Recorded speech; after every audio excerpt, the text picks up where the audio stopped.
जब मैं इतनी दूर चला गया कि लिन वान वान मेरे दिल की बातें और न सुन सके, तब जाकर उसके माथे की सिकुड़न धीरे धीरे कम हुई। वान वान, तुमसे दूर गुजरे इन 5 सालों में मैंने तुम्हें बहुत याद किया है। मेरे जैसा कबाब में हड्डी वहाँ नहीं था। तो जो जीमो ने फिर से उसके सामने अपने दिल का हाल बयां करना शुरू कर दिया। लिन वान वान का मूड ठीक नहीं था, इसलिए उसने बस रूखेपन से हम कह दिया, पराए देश में बिल्कुल अकेले रहते हुए तब मुझे एहसास हुआ कि तुम मेरी कितनी परवाह करती थी। अब मैं समझ गया हूँ कि सिर्फ तुम ही मुझे खुशी दे सकती हो। जो जीमो ने अपने होंठ भींचे, ऐसा लग रहा था जैसे वो कुछ कहना चाहता है लेकिन झिझक रहा है। वान वान, क्या तुम्हारे और मुचेंग के बीच सच में प्यार है? तुम्हारा मतलब किस तरह के प्यार से है? लिन वान वान ने तिरछी निगाहों से उसे देखा। जाहिर है मेरा मतलब मोहब्बत से है। जब 2 लोग शादी करते हैं तो उनके बीच प्यार होना ही चाहिए, है ना? प्यार से ही खुशी मिलती है। उसकी ये बात कम से कम आधी तो गलत थी ही। वो जानबूझकर ऐसा कह रहा था ताकि वो पुरानी वान वान को जगा सके जो उसके बिना नहीं रह सकती थी। उस वक्त लिन वान वान को पूरा यकीन था कि सिर्फ उससे शादी करके ही वो खुश रह सकती है। सच कहूँ तो मुझे उससे कोई प्यार नहीं है। लिन वान वान के चेहरे पर कोई भाव नहीं था। ये सुनते ही जो जीमो का चेहरा खिल उठा। वो कुछ कहने ही वाला था कि लिन वान वान ने अचानक बात पलट दी। लेकिन आजकल मुझे उसमें काफी दिलचस्पी होने लगी है। क्या तुम्हारी नजर में इसे प्यार कहेंगे? उसके इतना कहते ही जो जीमो के चेहरे का रंग उड़ गया। ये मानना कि वो शायद उससे प्यार नहीं करती एक अलग बात थी, लेकिन अपने कानों से ये सुनना बिल्कुल अलग बात थी। वान वान, क्या तुम सच कह रही हो? जो जीमो की आवाज ऐसे लग रही थी जैसे उसके गले में रेत फंस गई हो। उसकी आवाज बहुत ही रूखी और भारी हो गई थी। ये झटका उसके लिए बर्दाश्त के बाहर था। जो औरत हमेशा सिर्फ उसे ही चाहती थी, आज वो खुद कह रही थी कि उसे किसी और आदमी में दिलचस्पी है। ये उसके लिए अपना सब कुछ खो देने से भी ज्यादा दर्दनाक था। लिन वान वान ने बेरुखी से हामी भरते हुए सिर हिलाया और इसी के साथ उसकी आखिरी उम्मीद भी चकनाचूर हो गई। वो बस यही दुआ कर रहा था कि काश उसने गलत सुना हो, या फिर लिन वान वान बस गुस्से में ऐसा बोल रही हो। लेकिन अफसोस, ऐसा कुछ नहीं था। लिन वान वान बिल्कुल सच कह रही थी। लेकिन क्यों? जो जीमो ने अपने बैग पर लगे डिजाइनर पीस को कसकर मुट्ठी में भींच लिया। क्या तुम ये कहना चाहती हो कि मैं तुमसे सच्चा प्यार नहीं करता? लिन वान वान ने बेरहमी से उसकी बात काट दी। उसकी आंखों में साफ मजाक उड़ता हुआ दिख रहा था। लेकिन तुम हमेशा से मेरे प्यार को ठुकराते आए हो, तो अब मैं तुमसे प्यार करती हूँ या नहीं, क्या इस बात से कोई फर्क पड़ता है? मुझे मुचेन में दिलचस्पी है, ये बात भी तुम्हारे लिए मायने नहीं रखनी चाहिए। तो फिर तुम ये सवाल क्यों पूछ रहे हो? क्या तुम्हें नहीं लगता कि ये बहुत अजीब है? मैं बस ये नहीं चाहता था कि मैं तुम्हें आसानी से मिल जाऊं। मैं चाहता था कि तुम्हें लगे कि मुझे पाना बहुत मुश्किल है, ताकि तुम मेरी कदर करना सीख सको, ताकि तुम्हारा सारा ध्यान सिर्फ मुझ पर रहे और इसी बहाने मैं तुम्हारे और तुम्हारे लिन परिवार के सामने अपना रुतबा कायम कर सकूं। लेकिन मैंने कभी सपने में भी नहीं सोचा था कि तुम्हारा प्यार बस इतना ही था। मैं अपना करियर बनाने विदेश क्या गया, तुम्हें किसी और आदमी में दिलचस्पी हो गई। मेरी एक गलती ने मेरा पूरा खेल ही बिगाड़ दिया। जो जीमो ने एक गहरी सांस ली और गुस्से में अपने बैग पर लगी लटकन को जोर से खींचकर तोड़ दिया। उसने खुद को किसी तरह शांत किया और बोला, मुझे पछतावा हो रहा है। क्या अब सब ठीक नहीं हो सकता? लिन वान वान की आंखें गहरी और सर्द हो चुकी थी। जो जीमो के मन की ये बातें सुनकर अब उसके दिल में उसके लिए सिर्फ नफरत बची थी। तो ये आदमी शुरू से ही उसे अपने इशारों पर नचाना चाहता था। उसकी हिम्मत और लालच तो देखो।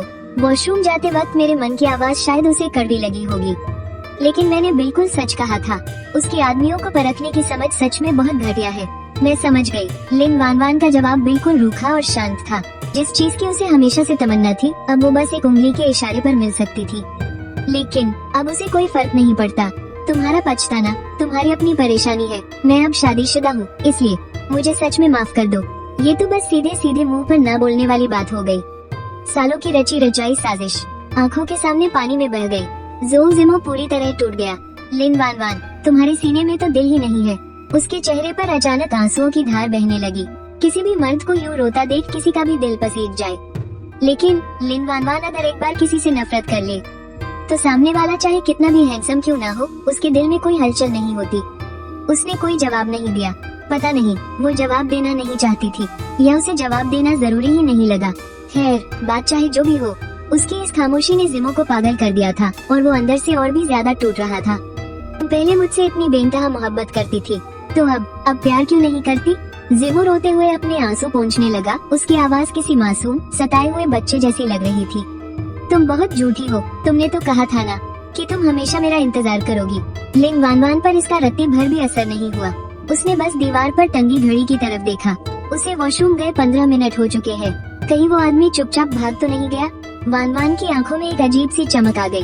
अगर उस आदमी ने भागने की जुर्रत की तो मुझसे बुरा कोई नहीं होगा। तभी जिमो की आवाज आई, तुम्हें तो पता है ना, मैं चीजों को समझने में थोड़ा वक्त लेता हूँ। और उस वक्त मैं बहुत छोटा था, मुझे प्यार व्यार की इतनी समझ नहीं थी। लेकिन अब मुझे पूरा यकीन हो गया है, मैं भी तुमसे प्यार करता हूँ। मुझे तो पता ही नहीं चला कि कब मुझे तुमसे प्यार हो गया। जिमो को तो ये भनक तक नहीं थी कि वान वान उसकी बकवास सुन ही नहीं रही है। वो बस मगन होकर रोने और गिड़गिड़ाने में लगा था। उधर मैं आराम से टहलता हुआ वॉशरूम से बाहर निकला। रास्ते में लूज जुबाई का फोन आ गया था, इसलिए आने में थोड़ी देर हो गई। जैसे ही मैं वार्ड के दरवाजे पर पहुंचा, मुझे अंदर से किसी आदमी के सुबकने की आवाज आई। मैंने एक शरारती मुस्कान के साथ दरवाजा खोला और कहा, अरे मिस्टर जो, आप मेरी बीवी के बिस्तर के पास बैठकर ऐसे मत रोइए, कोई देखेगा तो उसे लगेगा कि वो चल बसी है। ये सुनते ही जिमो का रोना एकदम से बंद हो गया। उसने पलक झपकते ही मेरी तरफ देखा, उसकी आंखों में जहर भरा था। पक्का इस कमीने ने ही कोई घटिया और गंदी चाल चली होगी। जिमो मन ही मन बुनबुनाया, इसी ने वान वान का दिमाग खराब किया है। मेरी पीठ पीछे जरूर इसने मेरी बुराई की होगी, वरना वान वान इतने सालों से मुझे चाहती थी, ऐसे कैसे वो अचानक मुझसे प्यार करना छोड़ सकती है। वान वान के दिल में आज भी मेरे लिए जगह है, मैं अभी भी बाजी पलट सकता हूँ। मेरी सालों की मेहनत ऐसे बेकार नहीं जा सकती। जिमो के चेहरे के इन भावों ने लिन वान वान को बुरी तरह झुंझला दिया, और साथ ही उसे भयानक गुस्सा भी आ रहा था। उसका प्यार जिमो के लिए बस एक बिसात का मोहरा था। इतने सालों तक किसी के हाथों की कठपुतली बने रहना उसके जैसी मगरूर लड़की के लिए किसी बड़े अपमान से कम नहीं था। अरे मुझे ऐसे घूर कर मत देखो, मुझे डर लग रहा है। मुझे सच में नहीं पता था कि मेरे 15 मिनट गायब रहने के दौरान इन दोनों के बीच क्या खिचड़ी पकी थी। लेकिन यहाँ का नजारा देखकर एक बात तो पक्की थी कि इन दोनों के बीच भयंकर कलेश हुआ है। वैसे में अगर मैं आग में घी न डालूं तो फिर कब डालूंगा? बाप रे, इसने तो मुझे डरा ही दिया। मैं छोटे छोटे कदम रखता हुआ सीधा बिस्तर के पास गया, उकड़ू बैठा और अपनी ठुड्डी बिस्तर के किनारे पर टिका दी। मैंने बड़ी ही मासूम और बेचारी सी शक्ल बनाकर वान वान की तरफ देखा। देखो ना, वो मुझे ऐसे घूर रहा है जैसे कच्चा चबा जाएगा।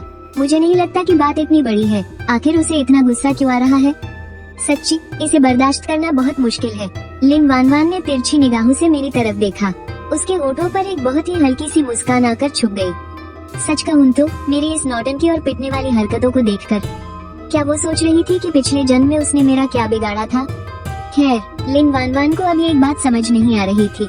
जब आप सच में किसी से बेइंतहा प्यार करने लगते हो ना, तो इसका मतलब है कि आप अपनी सबसे बड़ी कमजोरी उसके हाथों में सौंप देते हो। अगर कभी आपका प्यार आपको दर्द देना चाहे और आप खुद ही आगे बढ़कर उसके हाथ में खंजर थमा दे, अगर प्यार इतना गहरा ना हो तो भला कौन किसी को खुद को चोट पहुंचाने का मौका देता है? मुचीन, बस करो, अपनी हद में रहो। जो जिमो का गुस्सा 7वें आसमान पर था, उसने आग बबूला होकर मेरी नाक पर उंगली तान दी। तुम जानबूझकर मुझे यहाँ भड़का रहे हो। भला मैंने आपको कैसे भड़का दिया? आप ऐसे ही किसी शरीफ इंसान पर इल्जाम मत लगाइए, मैं तो बस सच कह रहा हूँ। तुम अच्छे से जानते हो कि मेरे और वान वान जी के बीच। मैं क्या जानता हूँ? मैंने बिना किसी हिचकिचाहट के उसकी बात काटी और शरारत से अपनी जीभ चिढ़ा दी। मैं इस साल बस 20 का हुआ हूँ और आप और वान वान जी तो 26 के हो गए हैं। जब आप दोनों एक दूसरे के करीब आ रहे थे तब तो मैंने मिडिल स्कूल भी पास नहीं किया था। तो भला मुझे कैसे पता होगा कि आप दोनों के बीच क्या है? जो भैया, मुझे पता है आप वान वान जी को पसंद करते हैं और वान वान जी भी कभी आपको पसंद करती थी, लेकिन अब तो हमारी शादी हो चुकी है ना। खैर, अगर आप दोनों साथ रहना चाहते हैं तो मुझे कोई दिक्कत नहीं है। आखिरकार जब उन्हें मेरा किसी और के पास जाना मंजूर है तो फिर मैं भी क्यों इतना छोटा दिल रखूं, है ना? मैं आप दोनों को कभी कभार मिलने की इजाजत दे सकता हूँ। ये क्या बकवास कर रहे हो तुम? वान वान जी, सुन रही हैं आप ये क्या बकवास कर रहा है? आप कहती हैं कि आपको इस तरह के लड़कों में दिलचस्पी है? मुझे तो यकीन ही नहीं होता। जो जिमो गुस्से से दहाड़ते हुए बोला, मैं अभी सिर्फ 20 साल का हूँ, कोई 26 साल का बूढ़ा खूसट नहीं हूँ। मुझे अभी सिर्फ एक लड़का ही कहा जाएगा। मैं कोई मैच्योर आदमी या अंकल नहीं हूँ। मैंने मुस्कुराते हुए उसे करारा जवाब दिया। सच में बड़ा मजा आया, अंदर तक मिर्ची लग गई ना साले को। जो जिमो के तन बदन में आग लगी है या नहीं, ये तो अभी नहीं कहा जा सकता, लेकिन इतना पक्का है कि वो गुस्से से पागल हो चुका है। उसका शरीर हल्का सा डगमगाया और उसने दांत पीसते हुए 2 शब्द कहे, क्या हुआ अंकल जी? ओ माफ करना, मेरा मतलब है जो भैया। आप इतने गुस्से में मेरा नाम क्यों पुकार रहे हैं? मैंने अपनी मासूम सी आंखें झपकाई और ऐसे चेहरा बना लिया जैसे मुझसे ज्यादा बोला और शरीफ कोई है ही नहीं। गुस्से से बौखलाए उस इंसान के सामने मेरा ये मासूम सा रूप यकीनन किसी का भी दिल पिघला सकता था। यहाँ तक कि खुद जो जिमो को भी ये बात महसूस हो गई थी। उसे समझ आ गया था कि इस वक्त वो कितना बेवकूफ और भद्दा लग रहा है। उसने कई बार लंबी लंबी सांसें ली, तब जाकर कहीं अपने चेहरे के भावों को थोड़ा काबू में कर पाया। फिर उसने मुझे घूरते हुए तीखी आवाज में पूछा, तुम्हें बेचारा बनने का बड़ा शौक है ना? मैंने पूरी तरह से नासमझी का नाटक करते हुए अपना सिर टेढ़ा किया। जो भैया, बेचारा बनने का क्या मतलब होता है? मुझे कुछ समझ नहीं आया। जो जिमो ने एक ठंडी आह भरी और अपनी नजरें झुकाकर लिन वानवान की तरफ देखा। वानवान जी, ये कह रहा है कि इसे इस बात का मतलब नहीं पता, लेकिन आप तो इसे बहुत अच्छे से समझती होंगी, है ना? लिन वानवान का रुतबा और उसका रईस खानदान, और साथ ही उसकी वो बेइंतहा खूबसूरती जो लाखों में एक थी, ये सब कुछ ऐसा था कि हर वक्त उसके इर्द गिर्द आदमियों का मेला लगा रहता था। लेकिन पहले उसकी आंखों में सिर्फ जो जिमो ही बसता था। जो भी आदमी उस पर डोरे डालने की कोशिश करता, वो उसे बेरुखी से ठुकरा देती थी। लेकिन एक बार ऐसा भी हुआ था। लिन वानवान के हाई स्कूल के दिनों में उसकी क्लास के एक लड़के ने बड़े ही शातिर तरीके से उसका दिल जीतने की कोशिश की थी और किसी तरह उसकी थोड़ी बहुत तारीफ भी बटोर ली थी।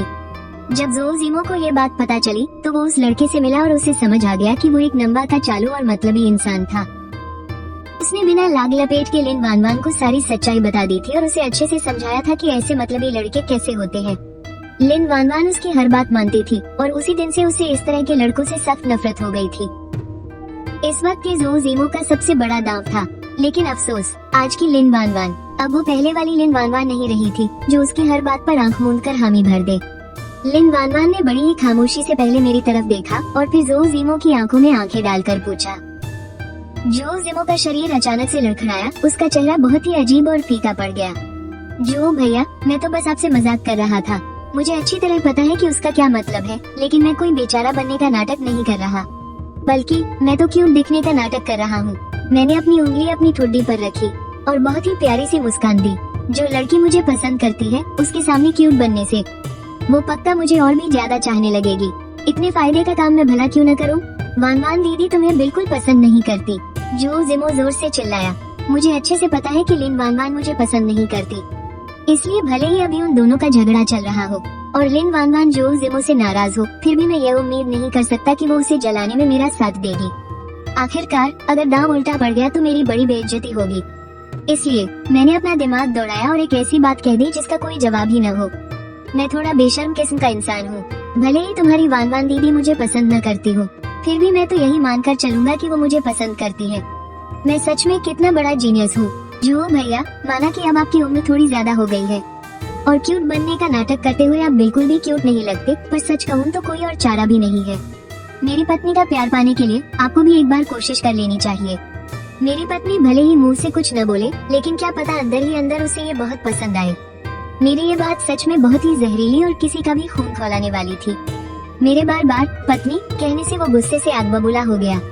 अगर उसकी जगह कोई कम सब्र वाला इंसान होता तो अब तक भड़क कर गालियां बकने लगता, लेकिन जो जिमो ठहरा एक चालाक इंसान, वरना वो वानवान को अपने प्यार के जाल में नहीं फंसा पाता। इसलिए वो जानता था कि अभी जो हालात हैं, उनमें बाजी पलटना नामुमकिन है। उसकी कसी हुई मुठियां थोड़ी ढीली पड़ी और उसने जबरदस्ती एक बहुत ही फीकी सी मुस्कान देते हुए कहा, तुम अभी बहुत नासमझ हो, तुम्हें तजुर्बा नहीं है। मर्दों का असली चार्म सिर्फ क्यूट दिखने में नहीं होता। खैर कोई बात नहीं, मैं तुम्हें साबित करके दिखाऊंगा कि उसके लिए कैसा मर्द सबसे सही है। मैंने बेपरवाही से कंधे उचकाए और कहा, हम ठीक है। मेरा ये रवैया किसी भी बात से ज्यादा चिढ़ाने वाला था। उसे डर था कि अगर वो यहाँ थोड़ी देर और रुका तो गुस्से से फट पड़ेगा। उसने उतरे हुए चेहरे के साथ लिन वानवान की तरफ देखा और बोला, मेरी तबीयत कुछ ठीक नहीं लग रही, मैं चलता हूँ। मैं कल तुमसे मिलने आऊंगा। उसकी बात खत्म होने के बाद उसे वानवान की तरफ से कोई जवाब नहीं मिला। पहले तो जब भी वो कहता था कि उसकी तबीयत खराब है, तो लिन वानवान बुरी तरह परेशान हो जाती थी और उसकी किसी नाजुक बच्चे की तरह परवाह करती थी।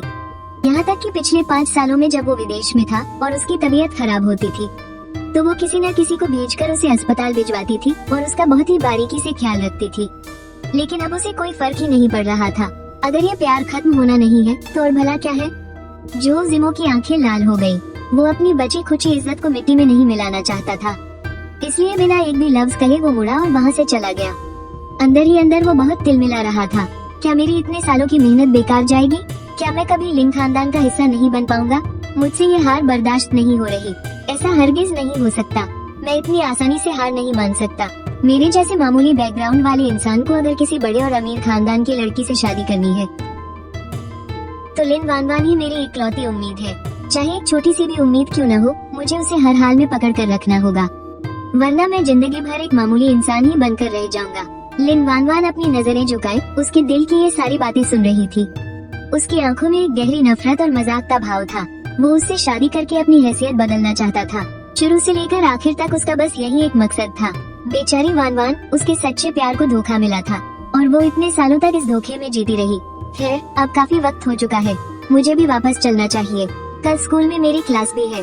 जो जुमो तो चला गया, अब मुझे और प्यारा बनने का नाटक करने की कोई जरूरत नहीं है। मेरे सख्त चेहरे पर वापस वही ठंडे भाव आ गए। तुम्हारे चेहरे के भाव जितनी जल्दी बदलते हैं ना, तुम्हारा नाटकों में काम न करना सच में अफसोस की बात है।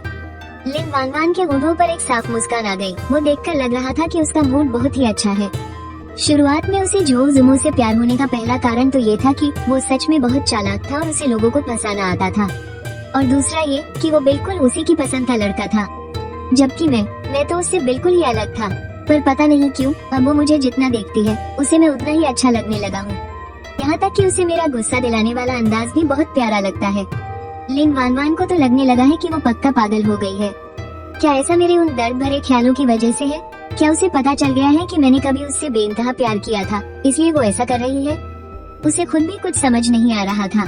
उसे बस इतना पता था कि जब तक वो ये नहीं जान लेती कि मुझ पर क्या बीती है, तब तक वो मुझे अपने से दूर नहीं जाने देगी। अगर तुम में सुनने की हिम्मत है तो मैं भी नाटक करने के लिए तैयार हूँ। मैंने बिना किसी भाव के जवाब दिया। हिम्मत तो है, लेकिन मेरी एक परफॉर्मेंस की फीस 3 करोड़ होगी। लिन वानवान अपनी हंसी नहीं रोक पाई और खिलखिला कर हंस पड़ी। तुम्हारी इतनी बड़ी रकम मांगने की हिम्मत भी कैसे हुई? जब तुम सुन सकती हो तो मैं भला क्यों नहीं मांग सकता? मैं अपनी जगह से उठा और अपने कपड़ों की धूल झाड़कर वहाँ से जाने लगा। रात में नर्स को अपना अच्छे से ख्याल रखने देना। बिल्कुल नहीं। लिन वानवान ने इसलिए मना नहीं किया था कि वो मुझे जाने नहीं देना चाहती थी, बल्कि उसे डर था कि मैं फिर से किसी पागल खाने वाले को यहाँ न उठा लाऊं। आज दोपहर वाले उस पागल आदमी को याद करके उसका मूड अभी भी कुछ ठीक नहीं था। मैंने अपनी बॉहें सिकोड़ी और अभी उसे डराने के लिए कुछ कहने ही वाला था कि तभी वेन शिवजेन बाहर से अंदर आ गए। मैंने मन ही मन सिर पीट लिया। आज का दिन सच में बहुत भारी था। अभी जो जुमो से पीछा छूटा ही था कि वेन शिवजेन आ धमकी। मैं चाहे कोई बड़ा शूरवीर ही क्यों न हूँ, पर इतनी रात को अब मेरे अंदर लड़ने की बिल्कुल ताकत नहीं बची थी। मेरे हाथ में मेरा बैग देखकर और मुझे जाने की तैयारी करते हुए देखकर वेन शिवजेन ने तीखे लहजे में पूछा, क्या तुम जाने वाले हो? मैंने रूखेपन से सिर हिलाते हुए हाँ में जवाब दिया।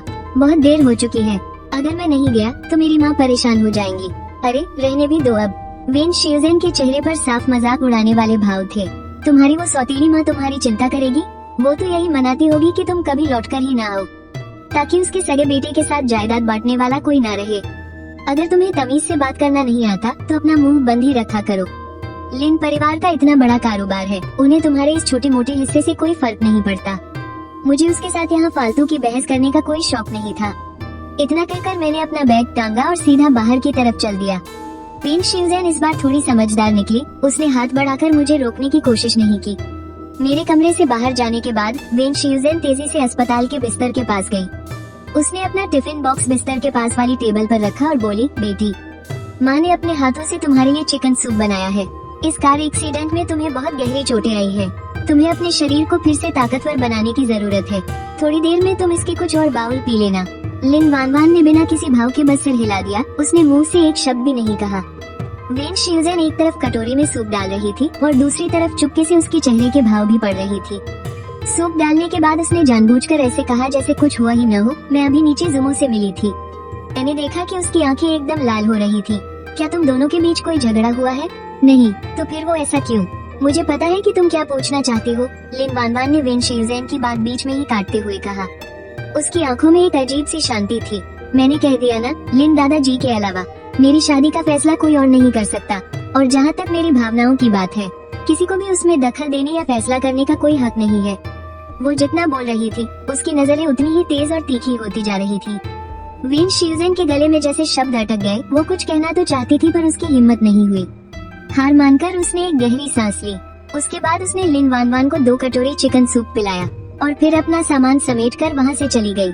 जू जियाकी दरवाजे के ठीक बाहर खड़ी थी। वेन शिवजेन उसके पास से गुजरी और फिर वापस पीछे लौट आई। उसकी आंखों में एक गहरी जांच परख थी।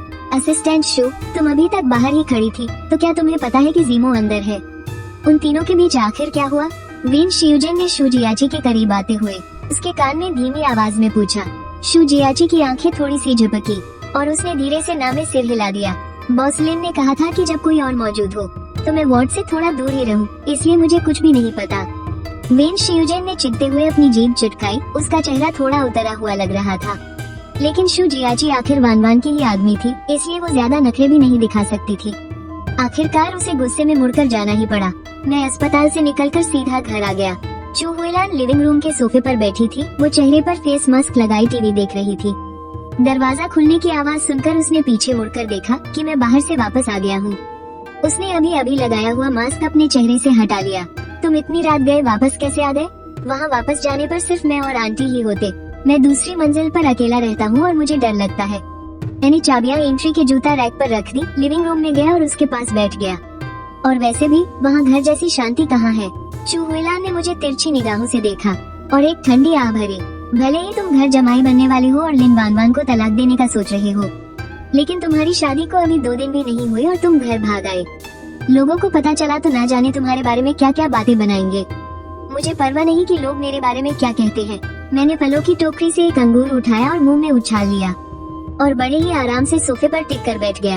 अगर आगे चलकर कोई लड़की मुझे ना भी अपनाना चाहे तो भी मुझे कोई फर्क नहीं पड़ता। आप लोगों के साथ पूरी जिंदगी बिताना तो मेरे लिए और भी अच्छा है। तुम बस बकवास ही करते रहना। चू हुईलान ने चिढ़ते हुए मुझे घूर कर देखा। एक और बात कही ना तो मैं तुम्हें घर से बाहर निकाल दूंगी, फिर बाहर अपना ख्याल खुद ही रखना। मैं बेपरवाह होकर हल्का सा मुस्कुराया। क्या सच में आप मुझे घर से निकाल पाएंगी? मैंने तुम्हें 10 महीने अपनी कोख में थोड़ी ही रखा है, मैं क्यों नहीं निकाल पाऊंगी? अगर मैंने यह बात अपने पिछले जन्म में सुनी होती तो यकीनन मुझे बहुत बुरा लगा होता और मेरे मन में उनके लिए कड़वाहट और भी बढ़ जाती, लेकिन अब ऐसा बिल्कुल नहीं है। मैंने मुंह का मीठा अंगूर निगला और उस मुलायम सोफे से खड़ा हो गया। आपको पहले से ही अंदाजा था कि मैं आज रात वापस आऊंगा, वरना इस टेबल पर अंगूर नहीं रखे होते। माँ, आप हमेशा कहती कुछ है और करती कुछ और है। एक दिन आपको इसका भारी नुकसान उठाना पड़ेगा। चू हुईलान ने नाक भान से कुड़ी। मेरा सबसे बड़ा नुकसान यही है कि मैंने तुम्हें पहले ही घर से बाहर नहीं निकाला। बेकार में तुमने इस घर का इतना सारा राशन बर्बाद कर दिया। मैं ये करके हंस पड़ा। मैं अभी और कई सालों तक ऐसे ही मुफ्त की रोटियां तोड़ने वाला हूँ। अब आपको बुरा लगे तो लगे, बर्दाश्त तो करना ही पड़ेगा। इतना कहकर मैं खुशी से उछलता हुआ सीढ़ियों से ऊपर भाग गया। मुचिन, तुम अपना सामान वापस कब ला रहे हो? चू हुईलान ने खड़े होकर मुझे आवाज लगाई। मैंने सीढ़ियाँ चढ़ते हुए अपने कदम रोक लिए और पीछे मुड़कर नीचे की तरफ देखा। मैं कल ही सामान लाने की सोच रहा हूँ। क्या आप मेरे लिए मूवर्स पैकर्स वालों से बात कर लेंगे? क्या मैंने पिछले जन्म में तुम्हारा कोई कर्ज देना था? चू हुईलान ने चिढ़ते हुए चिल्लाकर कहा, लेकिन मुझे पता था कि वो पक्का मेरे लिए बात कर लेगी। मैं मुस्कुराता हुआ ऊपर आ गया और अपने इतने दिनों बाद मिले इस प्यारे से कमरे में वापस लौट आया। मैंने एक गहरी सांस ली। लवेंडर की वो मनमोहक खुशबू मुझे अपने अंदर तक महसूस होने लगी, जिसने मेरी सारी थकान और तनाव को दूर कर दिया। पिछले जन्म में शादी के बाद मैं बहुत कम यहाँ वापस आता था, लेकिन जब भी आता मेरा कमरा एकदम साफ सुथरा होता था और हर जगह लवेंडर की खुशबू फैली होती थी। भले ही मैं कितने भी लंबे समय तक वापस न आऊं, फिर भी वो मेरे कमरे की साफ सफाई रोज करती थी। अफसोस कि पिछले जन्म में मेरे पास इतना दिमाग ही नहीं था। मैंने ये सब देखा जरूर था, लेकिन कभी इसकी वजह समझने की कोशिश नहीं की। मैंने गहरी सांस ली और उस बड़ी सी अलमारी के पास गया। हाथ बढ़ाकर अलमारी का दरवाजा खोला। अंदर एकदम साफ सुथरे नाइट सूट करीने से रखे थे। मेरे चेहरे पर एक सुकून भरी मुस्कान आ गई और मैं कपड़े लेकर बाथरूम में चला गया। जैसे ही मेरी सारी थकान मिटी, मुझे अचानक से जबरदस्त नींद आने लगी। मुझे डर था कि कहीं मैं बाथटब में ही न सो जाऊं, इसलिए मैंने आराम से नहाने का इरादा बदल दिया। बस फटाफट गर्म पानी से नहाकर बाहर निकला और अपने मुलायम बिस्तर पर लेट गया। मैंने आराम से एक चैन की सांस ली। कितना अच्छा लग रहा है। 20 साल की इस बेहतरीन उम्र में पढ़ाई करना और फुर्सत के पल दोस्तों के साथ बिताना, अपनी खुशी के लिए मस्त होकर जीना किसी लड़की के पीछे भागने से तो लाख गुना बेहतर है ना। जहाँ आपका मूड हर पल उस पर निर्भर हो, उससे तो ये 100 गुना अच्छा है। जिसने जिंदगी में कड़वाहट झेली हो ना, वो दोबारा कभी दुख नहीं झेलना चाहता। और मेरी हालत भी अभी बिल्कुल वैसी ही सुकून वाली है। मैंने करवट ली और सोचने लगा कि कल कॉलेज जाकर क्या क्या करना है। यही सब सोचते सोचते मुझे गहरी नींद आ गई। अगले दिन सुबह सुबह जब मैं उठकर नीचे गया तो देखा कि चू हुईलान फोन पर बात कर रही थी। मैं उनके पास जाकर उन्हें डिस्टर्ब नहीं करना चाहता था, इसलिए वहीं खड़े खड़े चुपचाप उनकी बातें सुनने लगा। समझ में आ गया कि वो पैकर्स एंड मूवर्स वालों से बात कर रही हैं। मैं पीछे मुड़ा और एक गिलास हल्का गर्म पानी निकाला। जैसे ही उन्होंने फोन रखा, मैंने तुरंत पानी का गिलास उनकी तरफ बढ़ा दिया। माँ, आप सच में बहुत मेहनत करती हैं। चू हुईलान ने मुझे तिरछी नजरों से देखा। शायद आज उनका मूड काफी अच्छा था, इसलिए उन्होंने चुपचाप गिलास ले लिया और कुछ नहीं कहा। मैंने थोड़ा दिमाग लगाया और अपने हाथ बढ़ाकर धीरे धीरे उनके कंधे दबाने लगा। माँ, मुझे अपनी क्लिनिकल प्रैक्टिस के लिए एक अस्पताल ढूंढना है। क्या आपकी जान पहचान में कोई है जो अस्पताल में काम करता हो? कोई डॉक्टर या कोई और भी चलेगा। अगर कोई अपना जान पहचान वाला हो ना तो काम आसानी से हो जाता है। चूहुईलान ने अपनी आंखें आधी बंद कर ली। वो मेरी इस मालिश के मजे ले रही थी। कुछ साल पहले जब मेरे पेट में अक्सर दर्द रहता था, तब मैं टोंगले अस्पताल के एक डॉक्टर के पास गई थी। भले ही वो उम्र में छोटी थी, लेकिन उसकी डॉक्टरी का कोई जवाब नहीं। बार बार वहाँ जाने की वजह से धीरे धीरे मेरी उससे अच्छी जान पहचान हो गई थी। बाद में हमने एक दूसरे के नंबर भी ले लिए थे। इन सालों में कभी कभार हमारी बात हो ही जाती है। मैं तुम्हारे लिए उससे बात करके देख सकती हूँ। मैंने खुशी से कहा, अरे वाह, ये तो बहुत बढ़िया रहेगा। मुझे पता था माँ, आपका नेटवर्क सबसे सॉलिड है। आप जहाँ भी जाती है काम के लोग ढूंढ ही लेती है। अब मुझे उनके साथ डील करने का तरीका बहुत अच्छे से समझ आ गया था। बस उनकी हाँ में हाँ मिलाओ और मक्खन लगाओ, फिर हर काम चुटकियों में हो जाता है। उनका मिजाज चाहे कितना भी नखरे वाला क्यों न हो, लेकिन ऐसी मीठी मीठी तारीफें सुनकर वो मुझे डांट नहीं पाती है। उन्होंने बस मुझे घूर कर देखा और कुछ नहीं कहा। बढ़िया सा नाश्ता करने के बाद मैं गाड़ी लेकर कॉलेज के लिए निकल पड़ा। आज मैं घर से थोड़ा जल्दी निकल गया था। कॉलेज पहुंचकर मैंने लू शुबाई को मैसेज किया। उसने बताया कि वो तो अभी बस सोकर ही उठा है, इसलिए मुझे अकेले ही अपनी क्लास में जाना पड़ा। अंदर जाकर देखा तो जिस जगह हम हमेशा बैठते थे वहाँ पहले से ही कोई और बैठा हुआ था। उस कुर्सी पर एक अनजान सी लड़की बैठी थी जिसे मैंने क्लास में पहले कभी नहीं देखा था। जब मैं उसके पास से गुजरा तो मैंने उत्सुकतावश उसे थोड़ा ध्यान से देखा। मुझे बिल्कुल अंदाजा नहीं था कि वो अचानक सिर उठा लेगी और हमारी नजरें आपस में टकरा गईं। मैंने झेपते हुए उसे देखकर हल्का सा सिर हिलाया, पर उसके चेहरे पर एकदम रूखापन था। बिना एक शब्द कहे उसने वापस अपना सिर झुका लिया। इस हरकत से मुझे सिर्फ अजीब ही नहीं लगा, बल्कि ऐसा लगा जैसे मेरी कोई अहमियत ही नहीं है। मैंने झल्लाहट में अपनी भौहें से कुड़ी। हालांकि मुझे अंदर से थोड़ा बुरा लगा, लेकिन किसी बदतमीज इंसान के मुंह लगना मुझे ठीक नहीं लगा। इसलिए मैं बिना कुछ कहे उससे थोड़ी दूर जाकर दूसरी जगह बैठ गया। अपना बैग रखने के बाद मैंने बैग से एनाटॉमी की एक मोटी सी किताब बाहर निकाली। पिछली क्लास का पढ़ा हुआ रिवाइज कर रहा था और मुझे पढ़ते वक्त उसमें पूरी तरह खो जाने की आदत है। बाहर की आवाजों से मेरा ध्यान आसानी से नहीं भटकता, इसलिए जब आसपास शोर बढ़ने लगा तो मुझे थोड़ी उलझन हुई और मैंने सिर उठाकर देखा। क्लासरूम तो स्टूडेंट से खचाखच भरा हुआ था। मैं पल भर के लिए एकदम सुन्न रह गया, क्योंकि क्लास में एक भी चेहरा मेरा जाना पहचाना नहीं था। शुक्र है मेरा दिमाग तेज चलता है। बस 2 सेकंड में ही मुझे समझ आ गया कि मैं गलत क्लास में आ गया हूँ। मैंने फौरन अपनी किताबें और बैग उठाया और दरवाजे की तरफ बढ़ा। अरे, क्या वो मेडिकल डिपार्टमेंट का मुर्चेन नहीं है? वो यहाँ हमारी क्लास में क्या कर रहा है? लग रहा है गलती से आ गया है। मारे शर्म के मेरे चेहरे का रंग ही उड़ गया और मैंने अपने कदम और तेज कर दिए। यूँ तो कॉलेज आने के बाद से मैं हमेशा लो प्रोफाइल ही रहा हूँ, लेकिन मेरे ग्रेड्स हमेशा टॉप पर रहते हैं और दिखने में भी मैं ठीक ठाक हूँ। उस पर से लू शुबाई ने हर जगह मेरी इतनी तारीफें कर रखी है कि मेरा फेमस ना होना ही मुश्किल था। मैं हड़बड़ी में क्लासरूम के दरवाजे से बाहर निकला, पीछे मुड़कर क्लास का नंबर देखा और मन ही मन खुद को जमकर कोसा। यार, कल रात तो मैं अच्छे से सोया था, सुबह भी एकदम फ्रेश उठा था, फिर भी क्लास का फ्लो कैसे भूल गया? मैंने सीढ़ियाँ चढ़ते हुए अपनी घड़ी देखी। क्लास शुरू होने में बस 2 मिनट बचे थे, तो मैं पूरी जान लगाकर ऊपर की तरफ भागा और जैसे ही कान फोड़ो घंटी बजी, मैं ठीक उसी वक्त क्लास के दरवाजे पर पहुंच गया। पोडियम पर खड़े प्रोफेसर ने मुझे देखा और बस हाथ हिलाकर जल्दी अंदर आने का इशारा किया और अपनी क्लास शुरू करने लगे। मैंने नजरें घुमाकर लू शुबाई को ढूंढा और तेज कदमों से जाकर उसके पास बैठ गया। चेन भाई, तुम तो कब के कॉलेज आ गए थे ना? क्लास में इतनी लेट कैसे आए? लू शुबाई ने मेरे कान के पास फुसफुसाते हुए पूछा। यार पूछ मत, मैं गलती से दूसरी क्लास में चला गया था। पढ़ने में इतना मगन था कि ध्यान ही नहीं रहा। मैंने एक मोटी सी किताब डेस्क पर अपने चेहरे के आगे खड़ी कर ली और मुंह लटकाए हुए नीचे देखने लगा। लू शुबाई से कंट्रोल नहीं हुआ और उसकी हंसी छूट गई। मैंने उसे घूर कर देखा और अपनी आंखों से ही उसे चुप रहने की चेतावनी दी। जब उसने देखा कि मैं सच में बहुत चिढ़ा हुआ हूँ, तो उसने किसी तरह अपनी हंसी रोकी और फिर कोई फालतू हरकत नहीं की। हम दोनों की फुसफुसाहट कुछ ज्यादा ही तेज हो गई थी। बूढ़े प्रोफेसर ने हमारी तरफ देखा, पढ़ाना रोककर जोर से खांसे। उनके देखते ही पूरी क्लास की नजरें हम पर टिक गई। अब उसे भी समझ आ गया कि बेइज्जती कैसी होती है। हम दोनों फौरन शरीफों की तरह सीधे हो गए और चुपचाप प्रोफेसर का लेक्चर सुनने लगे। जब क्लास खत्म होने ही वाली थी, तो मेरी कंखियों ने बाहर से किसी को गुजरते हुए देखा। हालांकि वो बस एक पल के लिए ही दिखा था, लेकिन मैं इस बंदे को राख बन जाने के बाद भी पहचान सकता हूँ। वो जो जी मोही था। वो इच यूनिवर्सिटी में क्या करने आया है? मैंने त्योरियां चढ़ाकर कुछ देर तक बाहर घूरा। आखिरकार क्लास खत्म होने की घंटी बजी। मैंने झटपट अपना बैग पैक किया और लू शुबाई का हाथ खींचते हुए क्लास से बाहर निकल गया। मैंने अभी अभी जो जिमो को देखा है। क्या बात कर रहा है? जो जिमो? लू शुबाई एकदम चौंक गया। क्या वो विदेश से वापस आ गया?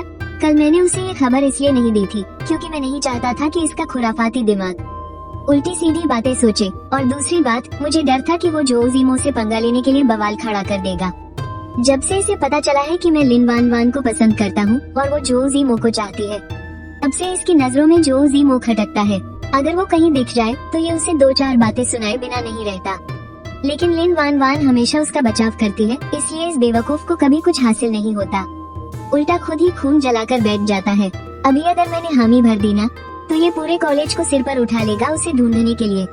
तो पहले शांत हो जा, इतना भड़क मत। अभी तक लिन वान वान ने भी उसे बचाने जैसी कोई हरकत नहीं की है, इसलिए तो उससे हिसाब चुकता करने की इतनी जल्दी मत कर। ऐसे कैसे चलेगा यार? तूने तो अपनी भड़ास निकाल ली, अब मुझे भी अपना गुस्सा निकालना है। तुझे तो पता ही है पहले क्या हुआ था। बातों ही बातों में उसने मेरे बारे में कितना गंदा गंदा बोला था, और मेरे बारे में जो भी अफवाहें उड़ी है ना, वो सब उसी ने छुप छुप कर फैलाई है। वो तो बस मेरे अच्छे खानदान से जलता है।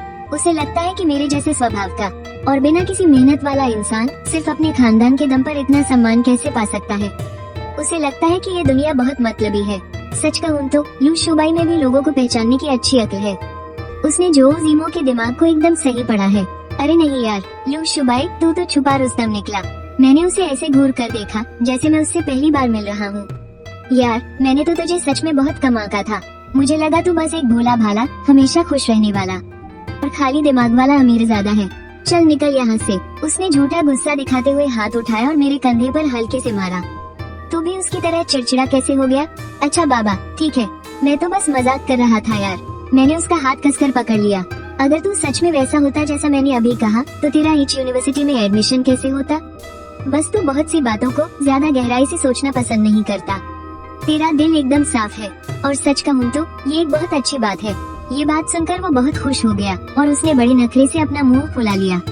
फिर एक बड़ी सी मुस्कान के साथ बोला, मान गया, तुझे बातें बनानी तो आती है। चल, तेरी उस फालतू बात के लिए मैंने तुझे माफ किया। उसे इस तरह खुश देखकर मैंने उसका कंधा दबाया। मुझे पता लगाना था कि वो यहाँ किस लिए आया है। मेरे साथ चलकर थोड़ी पूछताछ करने में मदद कर।